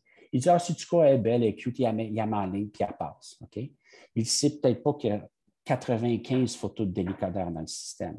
Alors, des fois, ben, malheureusement, il y a des photos qui ressortent plus tard. T'sais. Je vous disais de faire des clins d'œil, d'être capable de trouver des images. Ça, c'est un point de presse où j'ai fait à peu près 500 photos de Denis Coderre qui démissionnait devant les micros et tout ça. Je voulais vraiment essayer de trouver une façon d'illustrer son départ. Je l'avais qui pleurait un petit peu, s'essuyait l'œil devant le micro. Mais je savais où était parké son char. J'avais déjà photographié une autre fois, puis j'avais reconnu son auto. Fait que j'ai attendu dehors pendant à peu près 1 heure, dehors, à l'extérieur, pour dire, bon, il va-tu sortir? Finalement, il est arrivé, puis il est venu me voir, puis là, il me fait bye-bye, je quitte la politique. pour moi, cette photo-là est bonne. Pourquoi? Parce que ça dit exactement l'histoire, mais elle est fun aussi parce qu'elle est originale, puis ce n'est pas un point de presse, il n'y a pas un micro d'en face, ce n'est pas une photo poche qui est faite au iPhone avec 12 personnes autour de lui. C'est vraiment une image différente. Fait qu'il faut vous essayer de se démarquer et tout ça. Ça, cette photo-là est faite parce que j'ai attendu 1 heure après le point de presse. Fait que c'est ça aussi un petit peu, c'est d'essayer de trouver une façon de varier un peu nos plans et tout ça. Mais attendez un instant, juste prendre une gorgée. Jérôme, je t'écoute. En fait, c'est que ce que vous racontez, c'est que ces images-là vont toujours prendre le vent du contexte dans lequel elles vont être, avec quelle histoire elles vont être associées. On peut leur faire dire n'importe quoi, en fait, même si au départ, vous aviez une intention bien précise. Exactement. J'ai fait Donald Trump cette année aux États-Unis. OK? J'ai fait plusieurs photos de Donald Trump. Ça, c'est en dedans de 10 secondes. OK? J'ai 10 secondes avec Trump. J'ai fait à peu près 200 photos en rafale de Trump en 10 secondes. Là, ça, c'est un moment, OK? Il y a des photographes qui joueraient cette photo-là. Ils diraient, il y a de l'air baveux, on ne voit pas ses yeux. Il y a quelque chose, il y a des magazines qui publieraient cette photo-là. Moi, dans mon ordi, je ne l'ai pas mis dans le système parce que je ne la vois pas. Je préfère avoir son visage, OK? Mais si je vois la prochaine photo, là, on le voit. Il y a encore un petit côté péjoratif, il y a la bouche ouverte, tout ça. Trump est probablement d'ailleurs le président qui a été le plus photographié avec des photos qui étaient un petit peu provocantes parce qu'il était provocante en soi, dont ça fitait un peu son caractère. Fait qu'exceptionnellement, il y a eu plusieurs photojournalistes assez classiques qui ont quand même décidé de publier des photos d'un gars qui avait l'air plus baveux, plus heavy, parce qu'il l'est d'une certaine façon. Okay? Donc, ça reflète un peu la réalité. Mais moi, la photo que j'ai publiée ce jour-là, que j'ai envoyée, pour moi, l'histoire, c'était que Trump, je ne la vois pas quand même, il n'est pas là. C'était que Trump, c'était sa dernière journée au pouvoir. Fait que je voulais le montrer un peu, ouais, OK, c'est fini, là, tu sais. Fait que c'est ça que j'ai passé, moi. C'est celle-là que j'ai publiée. Là, je l'ai mis plus serré. Là, si vous regardez son visage, Trump, là, c'est fini, là. C'est ma dernière journée. Last day in office, mon règne est fini. Puis pour moi, c'était ça l'histoire du jour. Puis pour le public de Radio-Canada, mon public à moi, de toute façon, même pas le public de Radio-Canada, moi, je pense que pour beaucoup de gens, cette image-là représentait leur sentiment du jour. Bon, Trump s'en va, puis il s'en va, c'est ça. Il s'en va, puis c'est fini. Son règne est fini. Alors, mais j'ai pris des heures à choisir ma photo cette journée-là. Ça m'a pris du temps. J'avais le temps, j'étais dans ma chambre d'hôtel, puis je regardais, puis j'ai dit, là, c'est un jour historique. C'est Donald Trump qui crée de sa présidence. Cette journée-là, je peux vous assurer, je n'ai jeté aucune photo. J'ai gardé toutes mes photos. Mais tu sais, là, il pointe. C'est un autre, tu sais. Fait que vous avez toujours cette responsabilité-là. Autre détail très important, je sais qu'il est 12h35, là. Ne faites pas la gaffe d'envoyer trop de photos. OK? Si vous envoyez trop de photos, c'est que vous donnez la responsabilité à la personne que vous ne connaissez pas à l'autre bout de la chaîne de faire le choix pour vous. Si j'envoie cette journée-là 12 photos de Trump, j'envoie ça à l'autre personne à l'autre bout de la chaîne, c'est l'autre personne qui va décider pour moi. Fait qu'elle a décidé, moi je mets celle-là, l'autre aurait pu décider qu'il met celle-là, l'autre aurait pu décider même qu'il met la photo que j'aimais moins tantôt, là, qui est celle-ci là, que je vous ai montrée tantôt. Fait que faites les choix vous-même. Faites un choix serré et au pire, allez trier les photos, qu'elles soient prêtes et tout, mais envoyez-les pas. Gardez-le. Puis si votre collaborateur vous rappelle, « Ouais, sais-tu quoi? J'aime beaucoup ta photo de Trump et tout ça, mais là, on vient d'apprendre qu'il est accusé de la fraude à New York, puis on aimerait l'avoir plus inquiet. OK, je vais aller voir. Là, je vais voir dans mes RAW, puis j'ai envoyé une photo de Trump qui a de l'air plus inquiet. C'est le même, ça marche. C'est comme ça que ça fonctionne. Fait que vous êtes mieux d'envoyer moins de photos parce que sinon, c'est la personne qui va choisir. Il faut que toutes les photos que vous envoyez, que si elles sont publiées, vous allez être content. C'est le même, ça marche. Pas compliqué, là. c'est sûr, des fois, vous allez vous faire avoir pareil parce qu'un événement comme Ottawa, bien, comme je vous dis, tu n'as pas le choix. Il faut que tu mettes les 3 valeurs de plan. Tu mets l'establishing, le medium puis le tight. Peut-être que toi, tu aimes mieux le plan serré, puis Pierre va décider de mettre le plan large. Mais rendu là, ce n'est pas grave. Si je joue ton plan serré à l'intérieur, tu es correct pareil. On se comprend. Alors, ça, c'est bien important de faire un editing serré.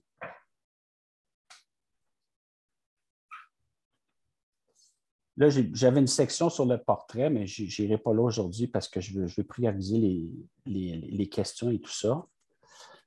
J'ai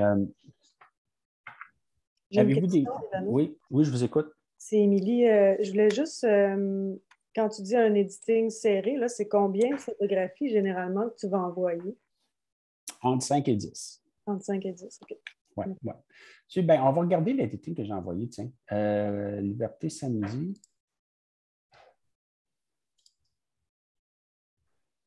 On voit de la liberté samedi.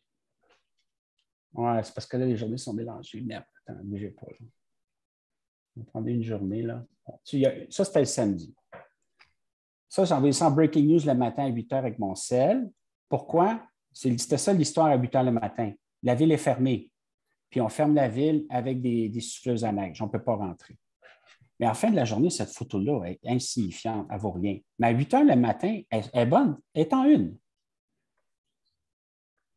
J'ai envoyé ça, plan large, plan large, plan large. J'ai envoyé ça comme feature, mais on ne l'a pas joué. Mais je voulais juste montrer que les chars restaient stationnés tellement longtemps que l'essence a gelé. Bon, là, j'ai fait des plans plus serrés, plus serrés. Je voulais montrer la circulation. Fait que c'est quand même pas mal de stock que j'ai envoyé cette journée-là. Mais c'est des gros événements. J'ai envoyé le Père Noël, un autre plan plus large. Bon, quand je vous parlais des drapeaux, là, tantôt, je vous disais que je prenais du temps à choisir des drapeaux. Ça, cette photo-là de drapeau, là, j'ai fait au moins 100 photos. Parce que tu es en arrière, puis tu attends que le drapeau, il bouge, puis qu'il soit parfait, tout ça. Fait que tu es en arrière, puis tu attends. Puis là, le drapeau, il se place, puis c'est beau. Fait que cette journée-là, j'ai envoyé le camionneur sur le top de son camion, la réalité du camionneur. Je voulais montrer qu'il y avait des forces armées, qu'il y avait quand même des gens qui étaient quand même armés. Puis finalement, c'est ça qu'on a joué en une. Parce qu'à la fin de la journée, on a dit, c'est-tu pas encore aujourd'hui, c'était encore festif, ils ont des feux d'artifice. C'est encore ça l'histoire aujourd'hui. Fait que c'est celle-là que j'ai choisie. Ivano? Oui. Et Caroline qui a une question. Je vous écoute. Bonjour, Ivano. Dans ton workflow de journée, là, parce que je vois, là, c'est de l'actualité et tout, est-ce que tu te fais une revue de presse? Est-ce que tu te tiens informé de tout ce qui se passe dans le monde quotidiennement, au Québec, au Canada, et pour être justement alerte à tous ces petits détails-là là, qui se passent? Oui, moi, j'étais un news junkie. Là. Je suis sur la nouvelle tout le temps. Je suis sur Twitter pas mal tout le temps. J'aime beaucoup Twitter, bien, avec ses défauts aussi. Là, Twitter est très polarisé, là, mais je ne regarde plus les notifications quand on m'insulte, fait que ça me passe par-dessus le dos, malheureusement. Je me suis habitué à me faire insulter, mais ce n'est pas grave. Et je regarde beaucoup Twitter parce que c'est un fil de presse extraordinaire pour moi. Fait que je suis tous les journalistes, les choses que j'aime suivre et tout ça. Fait que je suis pas mal ça coche tout le temps là, de ce qui se passe. C'est d'ailleurs moi qui ai décidé que j'allais à Ottawa. J'ai dit, écoutez, il faut aller à Ottawa, tout ça. Moi, j'étais quand même à Montréal. Je n'étais pas affecté officiellement là-bas. Puis on dit, oui, bonne idée, vas-y et tout ça. Là, fait que, mais je suis très, très au courant de l'actualité. Une question juste comme ça. Excuse-moi, je vais arrêter parce que je suis bonne là-dedans. Moi, pas du tout. On est là pour admettons, ça. Là, tu es en vacances et tout, mais puis, tu fais l'actualité, il y a de quoi, tu pars avec ton appareil photo, tu peux quand même envoyer tes photos au pupitre ou de quoi, te dire, écoute, là, il y a ça qui s'est passé, j'étais là. Ça peut se faire? Ou... Oui, ça peut se faire en congé puis tout ça, mais honnêtement, quand je suis en congé, je suis pas... J'ai toujours mes caméras avec moi. Hein. OK. Non, mais c'est ça, je dis pas, on ne cherche pas la nouvelle quand on est en congé, mais tu vas prendre un café, il arrive quelque chose, tu as ta caméra, tu apprends, tu l'envoies pour... OK. J'ai tout le temps mes caméras avec moi. Ben, un exemple, là, j'ai fait une histoire sur des gangs de rue récemment à Laval, puis je cherchais ils mettent des souliers là, au-dessus des poteaux de téléphone. Là. Puis j'ai cherché pendant 2 jours, je n'en ai pas vu. Puis une journée, j'étais en congé, une couple de jours plus tard, Puis je me promène en char avec mon petit gars, tu sais, puis là, je dis, ah! Là, mon fils, il dit, qu'est-ce que papa? Je dis, des souliers. Là, j'ai arrêté le char, je suis sorti dehors, puis j'ai fait la photo. Tu comprends? Ça fait partie de mon métier. Je vous écoute. Ivano, j'ai une petite question. Tu as dit quelque chose qui m'est resté en tête. Au début, tu as dit il faut que tu te gardes en forme. Ça rejoint peut-être un peu la question de Caro.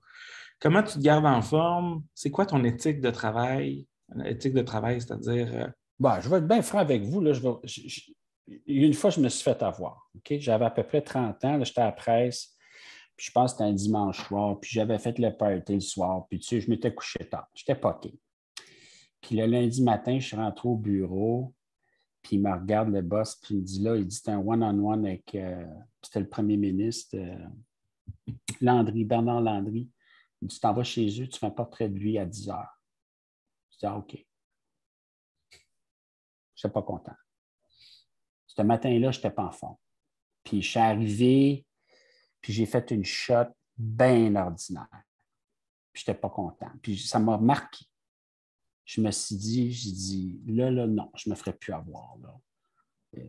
Tu sais, quand je vous disais que tu ne peux pas prévoir ta journée, là, tu ne le sais pas le matin, là, mais tu vas peut-être avoir à photographier le premier ministre dans sa maison, chez eux, un portrait one-on-one. Ça demande de l'énergie.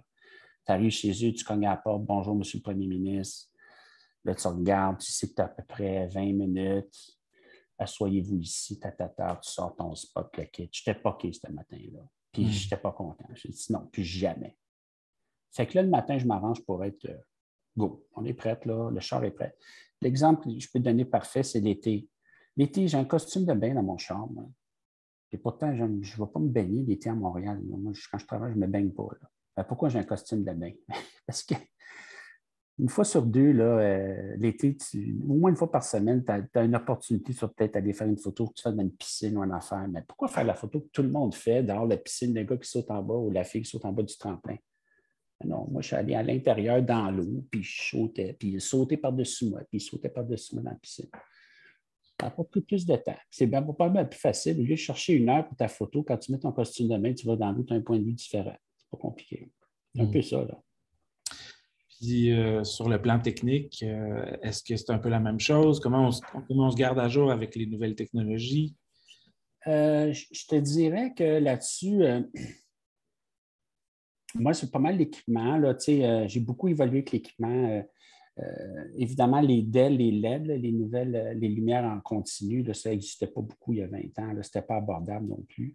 Là, aujourd'hui, tu peux avoir ça super facilement partout. C'est très, très accessible.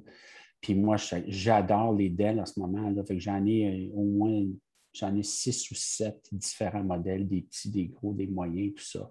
Fait que je peux rentrer sur une job, puis prendre un petit DEL, le mettre en arrière du laptop. Je peux en mettre 2 sur les côtés qui sont plus larges. Je peux en mettre un. Des fois, quand je fais des événements, j'en mets dans mon sac, puis je vais éclairer le sujet avec le DEL avec ma main, puis je vais le photographier en lumière ambiante au lieu de le shooter avec un flash, qui est moins agressant. Ça, c'est de l'évolution, là.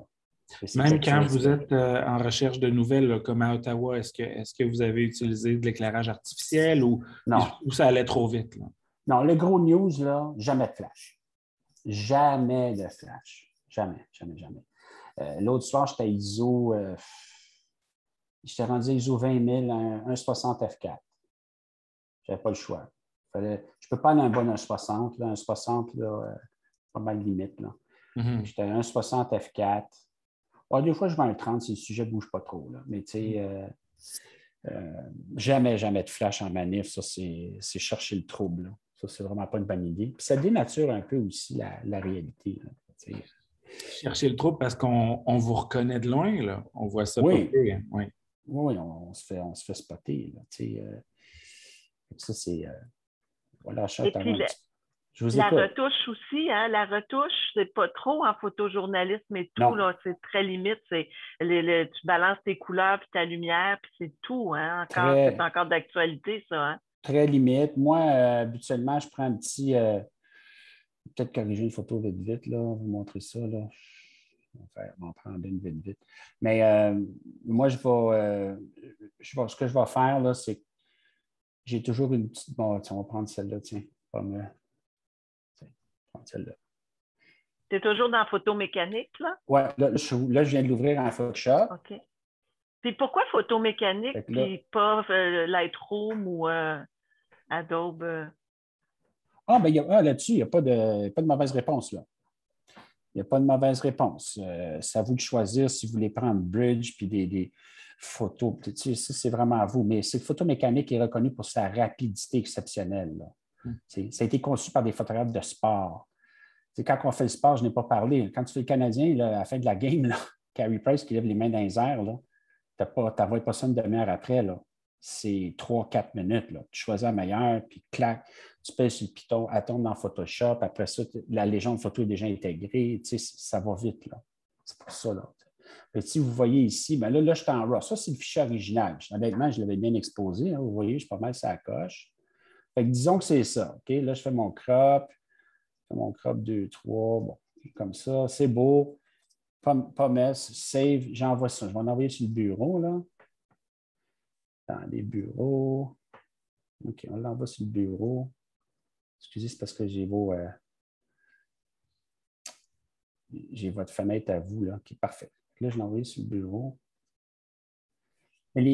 Effectivement, les retouches sont très minimes. On peut juste faire vraiment le minimum de retouches. On peut prendre un petit pinceau. Là. Tiens, je vais en prendre une. Là. Tiens, je vais prendre celle-là. Tiens. Prendre celle-là. Tiens. Juste pour vous montrer vite. Là.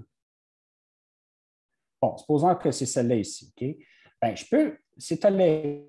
Tu peux prendre un petit 10-15 et noircir un peu. Tu peux le faire, ça. Tu vois, si j'ai une petite brosse, là, on va utiliser juste un petit peu isolé le sujet. Fait que je vais brûler le côté un peu. On va voir un petit peu plus le pouce. Je vais brûler un petit peu là, peut-être. Bon, tiens, on va même éclaircir le pouce un petit peu, là. On va dire peut-être. Voilà. Mais that's it, là. C'est minime. C'est minime. Je ne change pas la nature de l'histoire.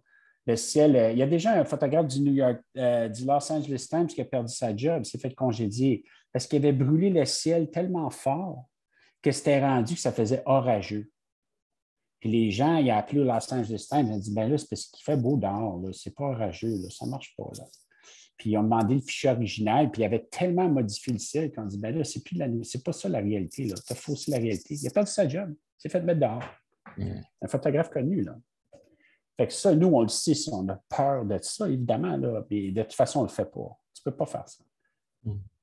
Fait que ça, c'est un exemple parfait ici. Là. Tu sais, tu pourrais dire, je veux éclaircir un petit peu le miroir. Tu peux le faire, je l'ai fait minimalement, mais ça ne change pas la nature de l'image, puis ça ne change pas l'histoire, puis c'est correct. Ça, c'est très accepté.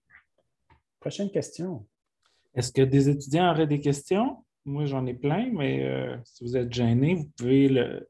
Oui, Kevin?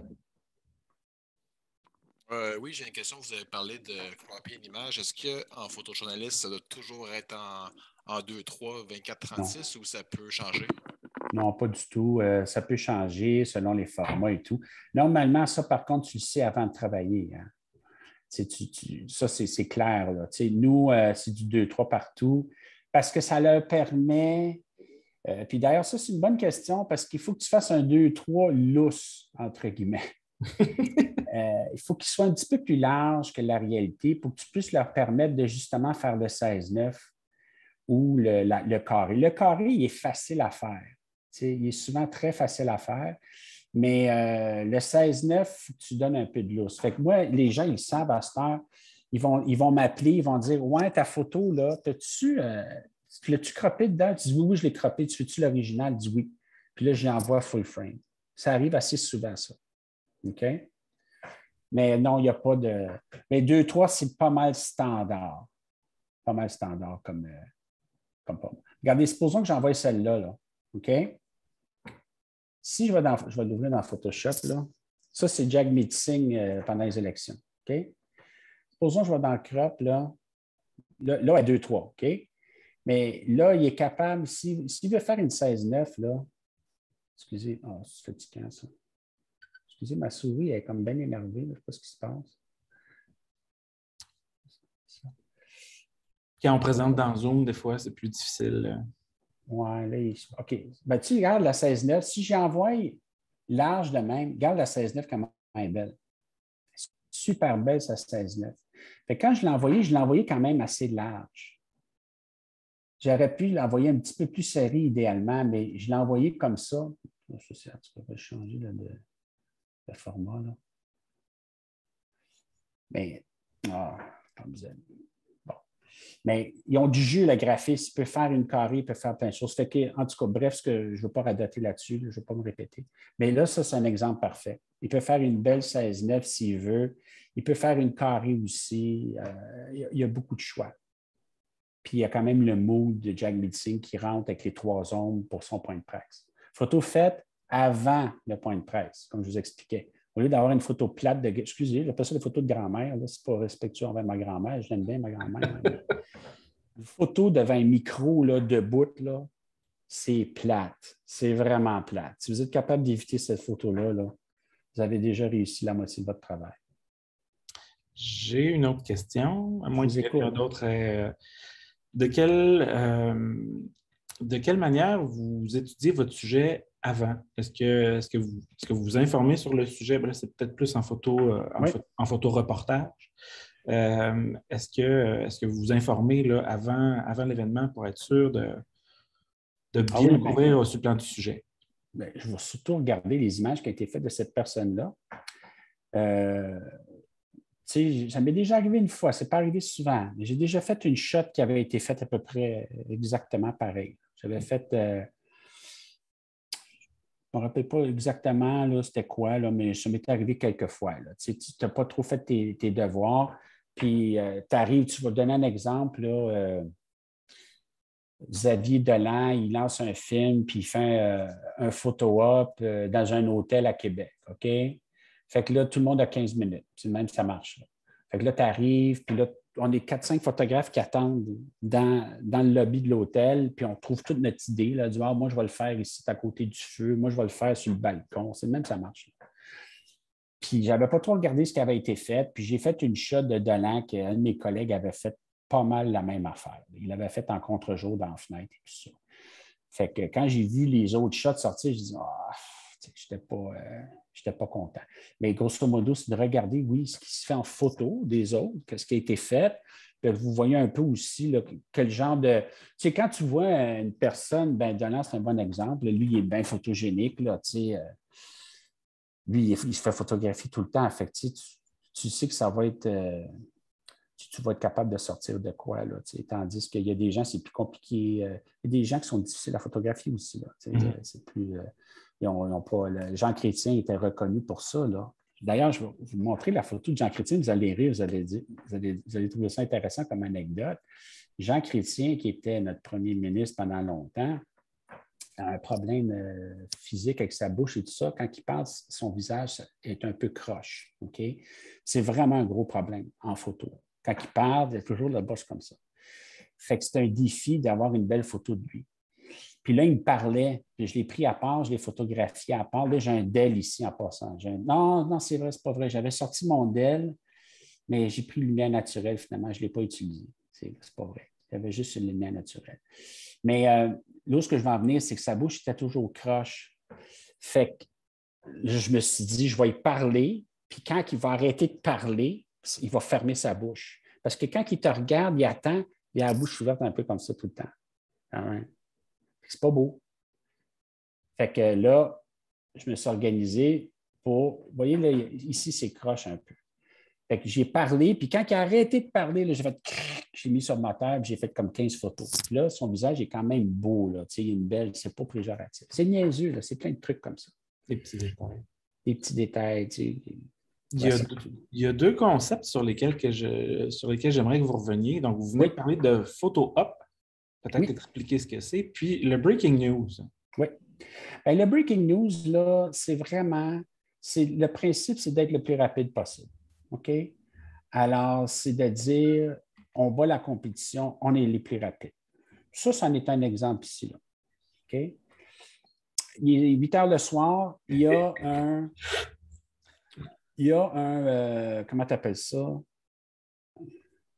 quand deux opposants se rencontrent. Un débat. Il y a un débat entre Coderre et Plante. C'est télévisé à 8 heures. Puis juste avant, à 8h moins 10, il se serre la main. OK? Fait que le pupitre me dit, on veut une photo au PC, au plus vite. OK? Pas de problème. Fait que moi, il arrive, a fait son petit coude, lui, ça ne tente pas, il fait le coude, la shot est bonne. Moi, je regarde dedans tout de suite, je paye sur scène, je sélecte la photo, je regarde les 10, 15 photos, je choisis la meilleure dans mon caméra, je paye sur scène, je l'envoie dans mon cell et je l'envoie tout de suite. Des fois, pour que ça soit encore plus rapide, j'appelle en même temps, là, tout de suite, après que je l'ai envoyé, tout de suite, j'appelle, je dis OK, elle rentre, la photo, elle rentre, elle s'en vient, elle s'en vient. Il dit oui, OK, je l'ai, c'est beau, parfait. Puis là, après ça, je fais mes photos tranquillement. 2 heures après, j'envoie le restant des photos. C'est ça la nuance. Qu'est-ce que ça veut dire pour votre employeur d'avoir le breaking news? Ah, c'est primordial. C'est super important en ce moment. Ça, c'est un ajout dans votre arsenal. Okay? Ça dépend. Si vous faites de la chronique, si votre spécialité à vous, il faut faire attention, là. Si vous travaillez dans un journal qui sort une fois par semaine, ça n'a aucun rapport. C'est aussi niaiseux que ça, là. Ça dépend de ce que vous faites. Si vous faites des longs papiers, des longues entrevues, puis votre spécialité, c'est ça, bien vous, ça va être le portrait des gens tranquillement dans leur chambre d'hôtel, faire une belle photo, vous allez trier ça pendant une journée. Ça dépend de votre spécialité, vers où vous en allez. Là. Attendez, il faut faire attention. Il y a beaucoup de façons de variables là, que vous pouvez gagner votre vie dans les médias. Là. Faire attention aussi. Moi, je vous parle de moi, là, de ma spécialité à moi. Tandis Photo-Op, ben, c'est une période d'à peu près 5 minutes, gros max, que les gens vont vous donner pour photographier un individu X. Alors, ils vont dire OK, c'est la première fois que Luc Boileau est présenté au public.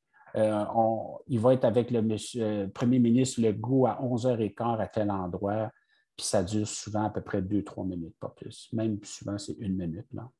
Fait que là, tu es prêt, tes caméras sont prêtes. Boileau, il arrive, Legault arrive, les deux, ils se serrent la main. Merci, ils s'en vont tous les deux, c'est fini. Ça dure 2 minutes. C'est ce qu'on appelle un photo-op. C'est un op pour opportunity. C'est une opportunité photo. OK. Est-ce qu'on a le temps pour... il nous resterait 3 minutes. Est-ce que quelqu'un aurait une question à poser? Je fais défiler des photos en attendant. Oui, mais c'est bien. Il y a Timéo qui a une question. Je vous écoute.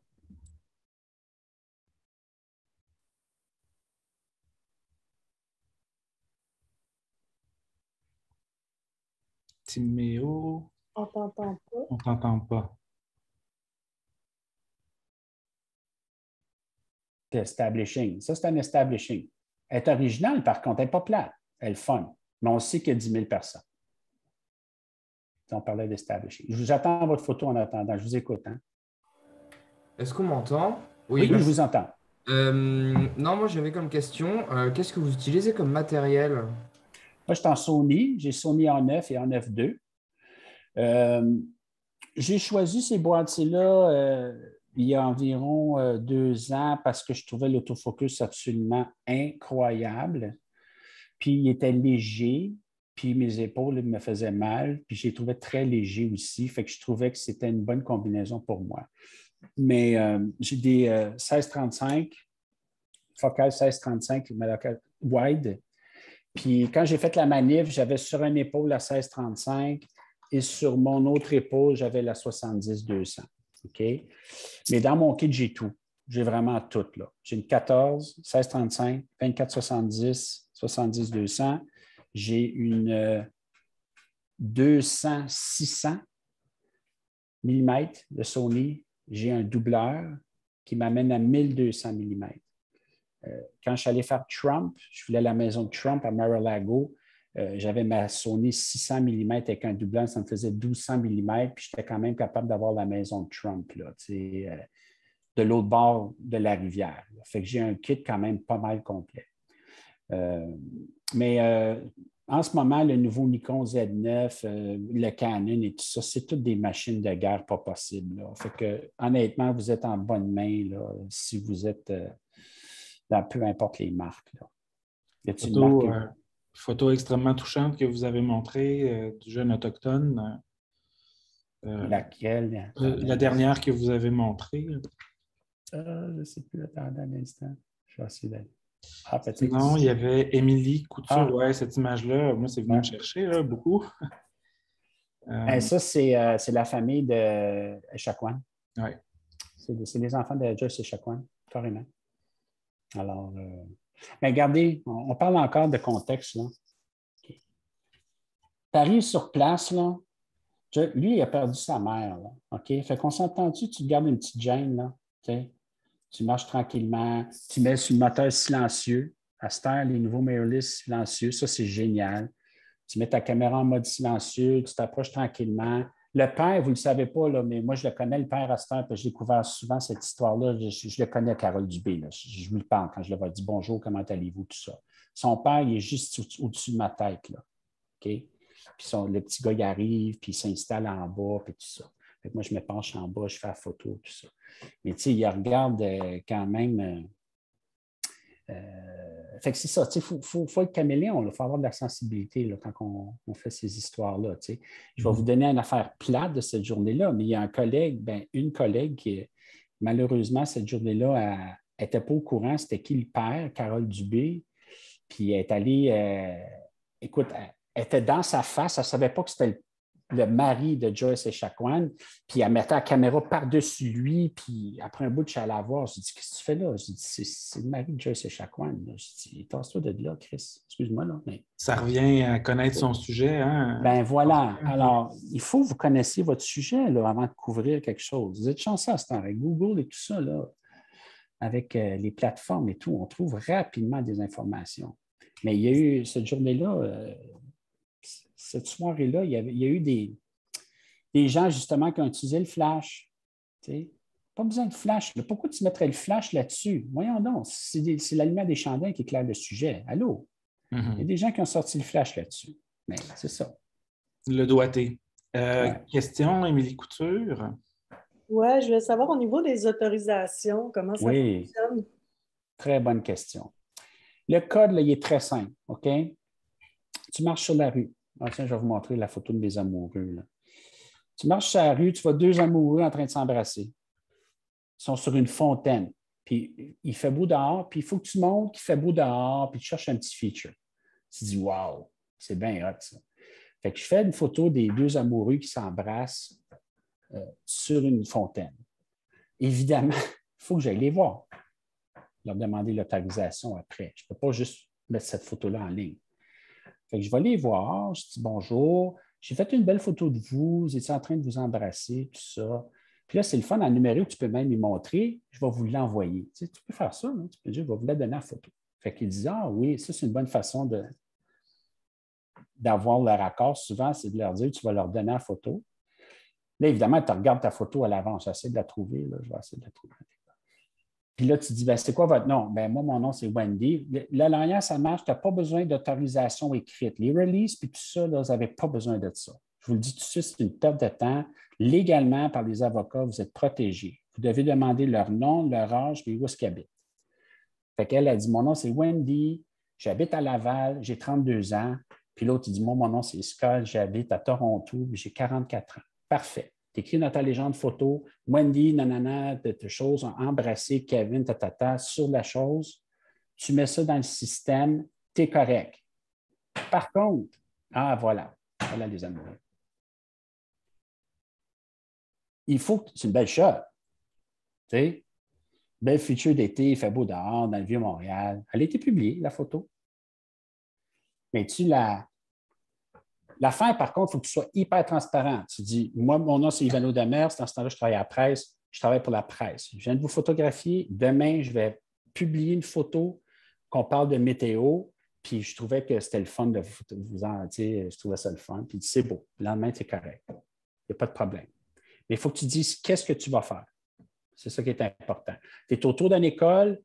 À partir de 14 ans, tu peux, si tu parles à quelqu'un qui a 14 ans, tu lui demandes son âge, il dit, ouais, moi j'ai 15 ans, parfait, c'est quoi ton nom? Mon nom c'est Jonathan, j'ai 15 ans, puis oui, tu peux faire la photo. Tu dis, parfait, moi, tu as le droit, au-dessus de 14 ans. Ça, les gens ne savent pas ça, mais c'est la réalité. Mais il faut que tu sois super transparent. Si tu publies la photo, ça n'a aucun rapport sur le sujet que tu as dit, là, tu es dans le trouble solide. Fait qu'il faut faire attention. Question de Kevin Espinoza.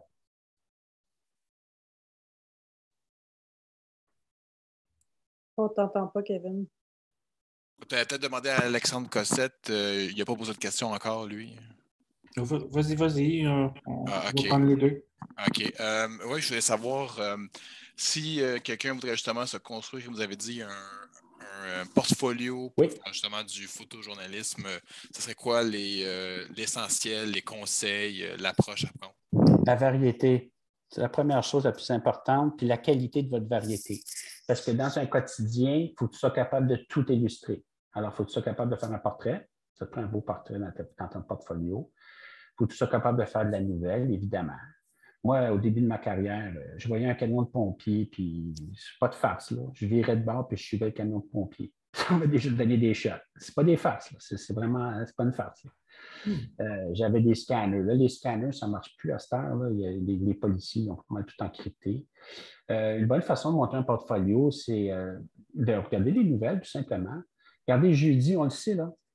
Les camionneurs, ils s'en vont jeudi à Québec. Là. Pas besoin d'une passe de presse pour ça. Là. On le sait, là. Moi, je peux vous garantir, si vous allez jeudi à Québec, jeudi soir, vous allez avoir une bonne shot. Je vous le garantis. C'est sûr. Vous allez mettre ça dans votre portfolio. Ça, c'est pour la nouvelle, c'est quand même facile à trouver. Et aussi, quand tu regardes les nouvelles beaucoup, il dit Céline Dion, demain, va être à l'hôpital, à tel hôpital. Tu vas à l'hôpital, puis Céline Dion, quand elle arrive, tu peux la pogner. Il y a beaucoup de trucs. Là. Mais il faut une variété, c'est très important. La technique n'a pas besoin d'être parfaite, mais il faut quand même un certain niveau de technique. Là. Il faut quand même être pas mal sa coche. Tu ne peux pas avoir des photos qui sont techniquement mauvaises, trop. Puis, développez-vous une identité. Ayez confiance à votre identité. Il y en a, là, ils mettent toujours un halo noir autour de vignettage et tout ça. Il y en a qui mettent des contrastes un petit peu plus élevés. Tout le monde a sa signature un peu. Mais ayez votre signature à vous, ayez votre identité. Si votre truc, vous, là, c'est de ne pas faire du breaking news du tout, mais tout le temps faire des portraits beauty shots incroyables, là, puis que c'est ça votre force, mais tant mieux, c'est ça votre force, c'est ça votre spécialité. Développez-vous, démarquez-vous des autres. Démarquez-vous des autres. Si vous faites la même affaire que les autres, là, ça c'est pas l'idéal. Très bon conseil. Peut-être une dernière question, Alex Cossette. Oui, merci. Moi, j'avais une question pour vous. C'est à quel moment, tu sais, comme mettons dans les manifestations, c'est quand même assez difficile de demander, j'imagine, aux gens pour une autorisation. Ah non, mais non. Il n'y a pas d'autorisation des manifs. Hein. Ah, OK. Non. Les événements publics, Canadiens, vous êtes un match du Canadien, là, puis c'est déjà arrivé d'ailleurs, là, il y a quelqu'un qui avait appelé. Le gars, il fait un but, puis il y a un gars qui est en arrière du but, puis il embrasse sa maîtresse, puis il n'est pas content. Il appelle au journal, il dit « Je ne veux pas que cette photo-là se publie. » Ben là, c'est pas notre problème à nous. Nous, on fait de la nouvelle. Là. Sakou-Koivu, il a fait un but. Il est en arrière du but pendant qu'il... C'est pas notre problème. Là. C'est un événement public. Là. Une manifestation, c'est un événement public. Si la personne, elle saute sur un policier, puis elle commence à engueuler tout le monde, puis elle dit « Fais-moi pas en photo, mais je suis désolé, c'est de la nouvelle, puis elle est en train d'engueuler un policier, puis elle fait partie de l'événement, puis c'est tout. Malheureusement, tu publies. Ça, c'est pas un problème. On va voir. Est-ce qu'il y a une limite à... Moi, je voulais venir à ma question. Est-ce qu'il y a une limite à... C'est quoi la limite de l'éthique qu'on peut établir, mettons? Mettons, comme je prends la manifestation parce que c'est ce qui est intéressant, là. Ouais. Mais c'est quoi la limite éthique? Mettons, on ne voudrait pas nécessairement détériorer, j'imagine, l'intégrité d'une personne pour un acte, mettons, quelconque. Ou, Bien, moi, je montre ce qui se passe sur le terrain. Alors, si la personne elle lance une canette de bière d'en face à quelqu'un d'autre, c'est pas de ma faute à moi. Là. Ça peut détruire sa carrière. Elle peut perdre sa job le lendemain matin. Je suis désolé, ce n'est pas mon problème. Moi, je montre ce qui se passe. Elle avait juste à ne pas lancer la canette. okay. C'est plate de même. C'est le gros bon sens, sincèrement. C'est le gros bon sens. On le sent, là, on est sur le terrain, puis on dit ouais, mais ça, c'est pas vraiment approprié. On le sent intérieurement, là, où est-ce qu'on peut aller, puis où est-ce qu'on ne peut pas aller. C'est vraiment le gros bon sens. Des fois, comme je vous disais, là, le monsieur là, qui est en petite culotte là, dehors, là, j'ai des photos qu'on voit ses testicules du côté. Je ne l'ai pas mis. C'est un exemple parfait, ça. J'ai choisi la photo du bonhomme que le drapeau était bien placé, mais quand il se bougeait sur le côté, les testicules sortaient sur le côté. Je ne l'ai pas mis. Évidemment, là, ça aurait été... je ne sais pas si vous comprenez. Ça, c'est un exemple parfait. Là. L'histoire aurait bifurqué avec... Absolument. Mais là, le monsieur, oui, on comprend qu'il fait moins 25 dehors. On comprend que c'est un drôle de mono un peu, mais ironiquement, quand même, il paraît bien. Je veux dire, c'est quand même... Ça démontre ce qu'il nous a donné. Si j'avais montré la photo quand il est sur le côté, bien, là, ça aurait été déplacé. Ça n'aurait pas rendu service à personne. Grosse question de jugement dans ça aussi. Oui, absolument. Caroline Vukovic, tu avais une question? Oui, encore moi. Rebonjour, Ivano. Je voulais savoir, tu parlais des releases tantôt, des sessions de droit pour. Tu dis, il n'y a pas de problème, ça, c'est à La Fontaine et tout, les gens qui s'embrassent. Mais ça, c'est les avocats qui vont s'en occuper. Mais ça, c'est quand tu es engagé à la presse. Oui. Parce que c'est ça, juste faire la différence. Parce que moi, je donne le cours de session de droit et tout. C'est de dire quand toi, parce que tu dis, là, t'annonces, oui, je travaille pour la presse et tout, mais il faut faire attention quand on photographie des gens comme ça. Oui, mais c'est là, le jugement du clou que je connais moi-même, là, on n'en parlera pas parce qu'on ne s'en sortira pas, là, c'est trop long, mais si vous l'avez fait, tant mieux. Là. Mais il y a des gens qui disent ils font des photos de gens dans la rue puis ils publient sur Facebook. Mais Facebook, c'est public. Là. Tu ne peux pas faire ça. T'sais. Tu peux faire des photos de quelqu'un dans la rue, puis si tu mets, techniquement, si tu prends une photo de quelqu'un dans la rue, puis tu t'amènes dans ton salon, puis tu trouves la photo est belle, puis il y a quelqu'un là-dessus, puis qui n'est pas publié publiquement, tu n'as aucun problème. Tu peux faire les photos que tu veux. Mais c'est comment que tu publies. Ça, c'est la notion. C'est tout simple, aussi simple que ça. Là.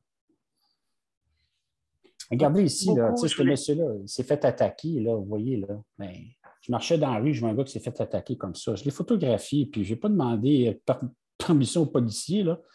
Puis le policier n'était pas content, là.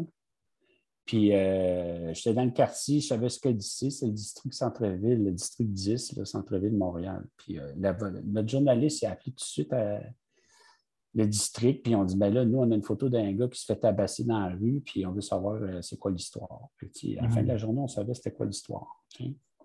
On ne pose pas de questions, on fait une photo, puis on ne l'a pas publié finalement, parce qu'on a eu l'histoire, puis c'est une affaire de... En tout cas, je ne me rappelle plus pourquoi, mais ça ne valait pas la peine de publier, malheureusement. Je vous écoute. Continuez votre question, madame. Non, c'était terminé, c'est bon. C'était juste faire la différence. Oui, quand tu es engagé puis que c'est pour un journal, les releases peuvent être verbales, mais quand c'est personnel, c'est autre chose. Là. Absolument. Mais, merci beaucoup. Moi, je vous prendrai encore 3 heures. Hein? Ouais. Ben là, on pourrait faire une session de portrait. Ça, c'est Jean-Pierre Ferland. Écoutez, comme vous voyez, il y a plein de stocks. Là. C'est comme Tony Accurso, en quittant encore. Quand je vous dis avant et après, là, ils disent Tony Accurso, tu sais, vous dites, je ne sais pas, tantôt, il m'a demandé comment faire un portfolio. Là. Ben, Tony Accurso, pendant le procès, là, on savait tout qu'il y a tous les jours qu'il allait en cours au palais de justice. Ce n'est pas un secret de polichinelle, là. Vous allez devant le palais de justice avec votre char, prenez votre café, on est tous là, on attend dehors, on ne sait pas ce qui va arriver. Vous parquez devant le palais de justice, Tony Accurso y arrive. Ça, c'est une photo de portfolio, je suis désolé. Là. Tony Accurso qui marche devant des vignes dans un restaurant italien, là, excuse-moi, là, c'est nice. Là. Mais cette photo-là, je l'ai faite sur l'heure du midi, après, parce qu'il faut bien qu'il aille manger, lui, là. Le midi, il faut qu'il sorte, là. Il va manger des bâtons dans le palais, là.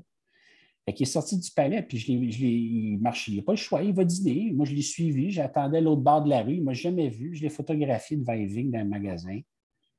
C'est ça. Ouais. Je peux-tu refaire un tout petit peu de pouce? Je suis tannante, hein? Oui. Juste pour ça, mais c'est pour faire aussi du pouce sur la question du portfolio. Nous, on est en Gaspésie, puis on est à Curso, il vient rarement, Céline Dion aussi. Alors, ça serait quoi le conseil que vous donneriez à nos étudiants qui sont en région, mais qui veulent faire du photojournalisme pour se monter déjà une base avant d'aller en ville? Oui, ça, c'est un très bon point. Bien, tu sais, vous pouvez faire le reportage classique là, du sujet X, là, tu sais, un sujet X, là, je ne veux pas être trop stéréotype, là, mais ouais, ça va faire stéréotype, mais on va le dire pareil. On va dire, supposons le pêcheur de morue là, qui embarque sur son bateau, vous partez 4 jours avec, puis vous montrez sa réalité sur le bateau, puis tout ça. Vous faites un beau reportage en 10 images, quand il part en bateau, la pêche, la nuit, tout ça.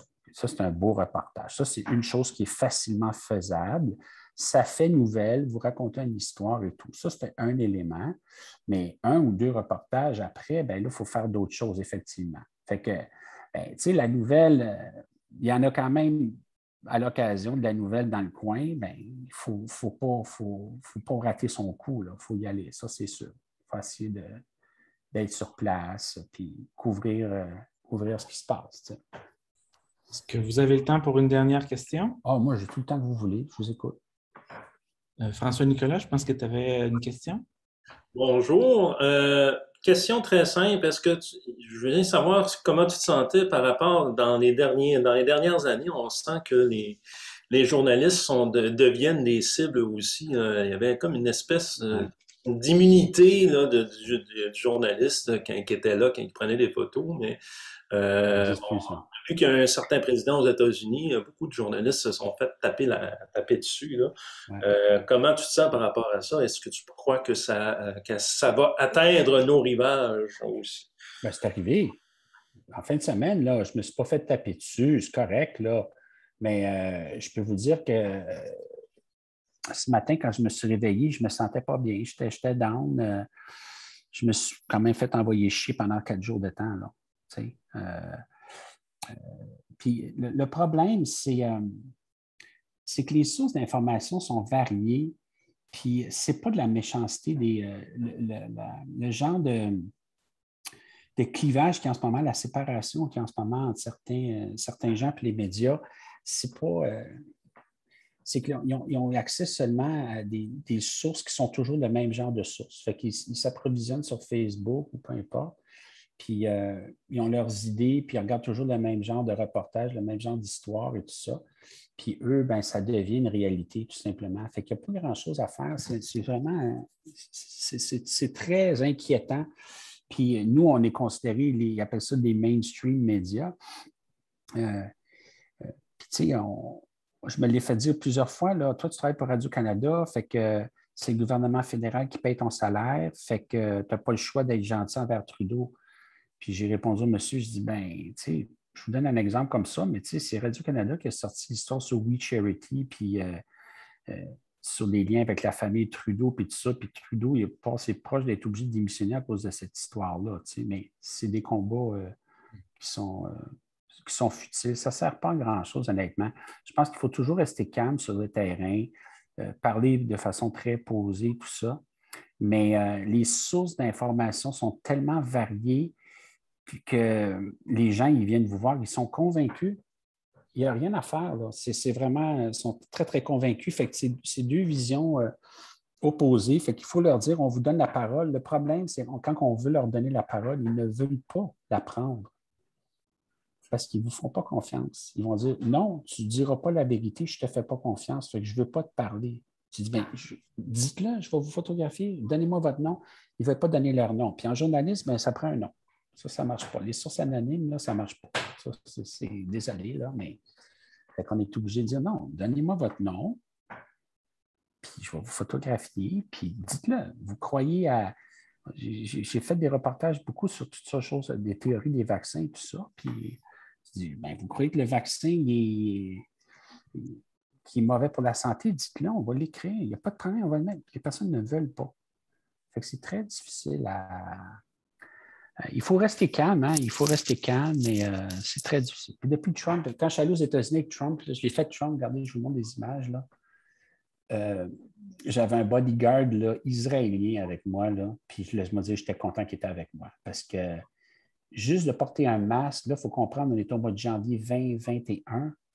Il y avait à peu près 2-3 000 morts par jour en Floride de la COVID. C'était vraiment très inquiétant, la COVID. Moi, j'avais bien plus peur d'attraper la COVID que n'importe quoi. Et malheureusement, si tu avais un masque d'en face, ben, tu n'étais pas un Trumpiste. Fait que tu te faisais insulter tout de suite automatiquement. Puis ça a été le même phénomène en fin de semaine. Quand je suis rentré dans mon hôtel, j'avais un masque dans le visage. Puis tout de suite, ils savaient que je n'étais pas un dealer parce qu'ils ne portaient pas de masque. Fait que mais il faut vivre avec. Ça ne s'améliorera pas, malheureusement. Ça ne s'améliorera pas. Ça va s'empirer, malheureusement. On a 2 questions en liste. Émilie Couture.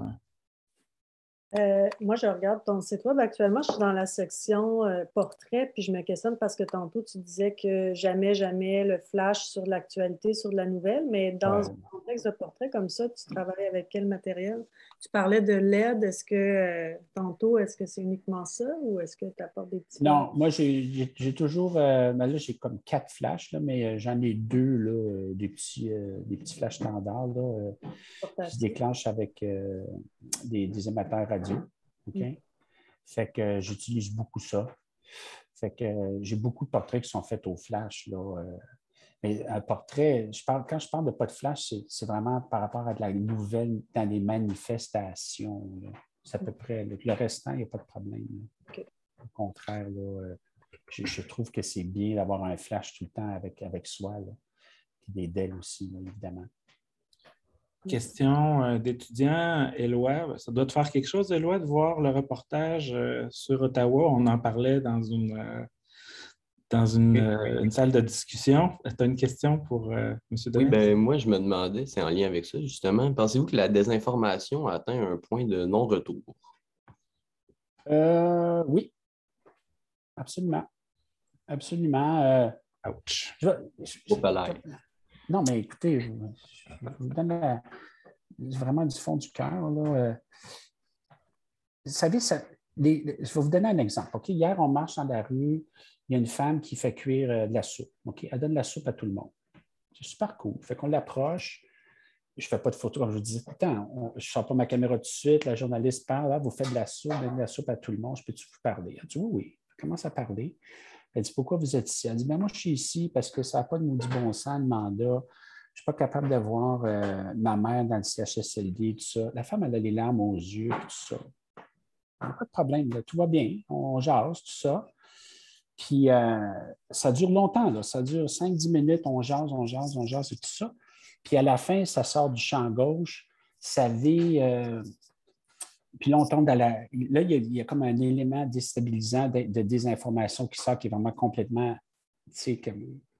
Toute la base au début, là, l'histoire est réelle. Là. Elle a vraiment un problème avec sa mère dans le CHSLD. Puis oui, elle a la difficulté à travailler, puis tout ça. Puis là, OK, bien, finalement, quand tu arrives à la fin, bien là, tu as une théorie qui sort sur le fameux vermifuge là, qu'il faut prendre et tout ça. Puis là, elle nous parlait de ça, là, qu'elle considérait prendre ça. Puis c'est comme, bien là, OK, attendez, là, tu sais... C'est pour les animaux, ça, là, tu sais.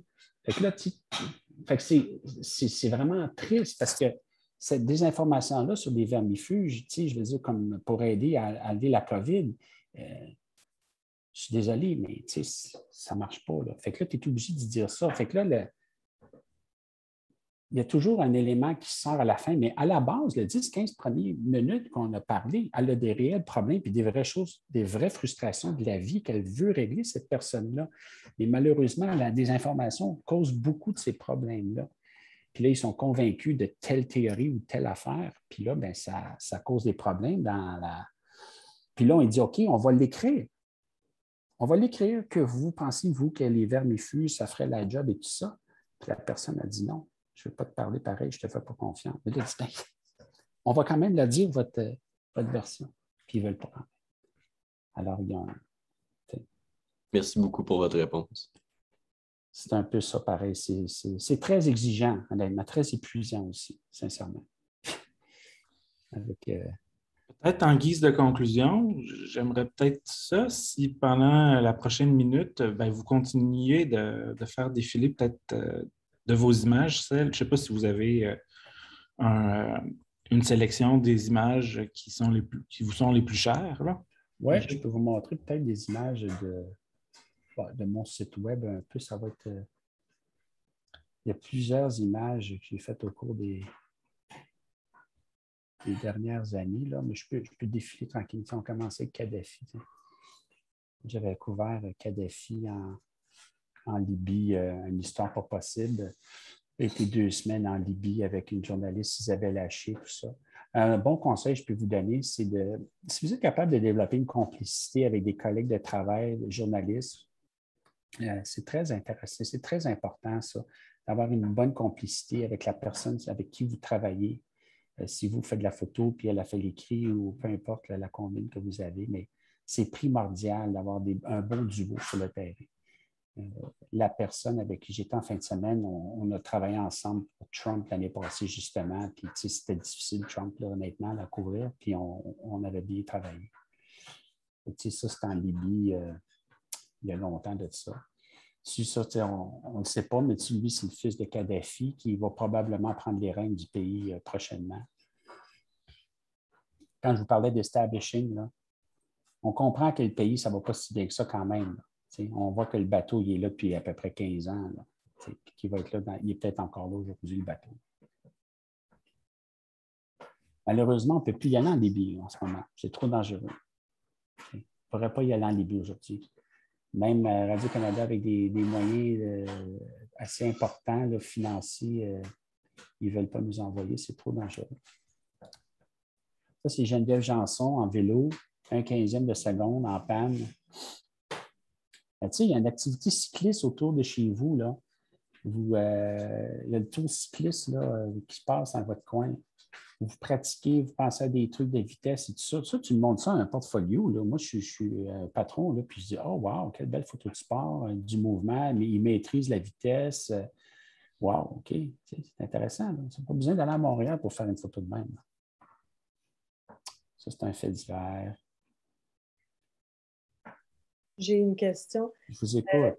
Est-ce que je me trompe ou, peu importe où est-ce que, mettons, un étudiant qui veut devenir photojournaliste et se monter un portfolio, je pense que sa capacité à photographier le banal ou à rendre un événement banal dans une image extraordinaire, peu importe l'événement qui soit extraordinaire, je pense que c'est ça qui est important. Hein? C'est pas, Absolument. Absolument, là. C'était montrer une photo qui est bien... ça, c'est bien banal. Cette photo-là, ça peut se passer autour de chez vous. Là. Il y a un ciel dramatique, puis il y a une petite manif et tout ça, puis c'est tout. Là. Ça peut se passer à matin, 50 femmes devant un CPE. Si vous sortez dehors et que la lumière est malade et tout ça, ça, c'est une photo de portfolio. Hein. C'est une belle photo. Là. Intéressant. Là. Il y en a des images autour de vous. Là. Il y en a. Mais, un ou 2 reportages de 10-12 photos bien filmés, bien racontés, chronologiques de 1 à 10, 1 à 12, des plans larges, des plans serrés, des plans variés, des lumières différentes. Votre identité, finalement, c'est ça qui est important.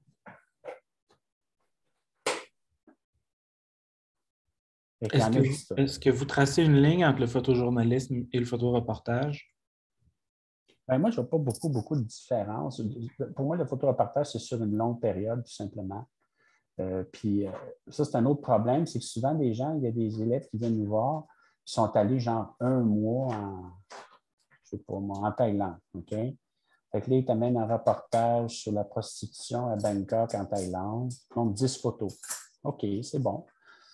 Mais la personne est allée pendant, je ne sais pas moi, 1 mois en Thaïlande. OK?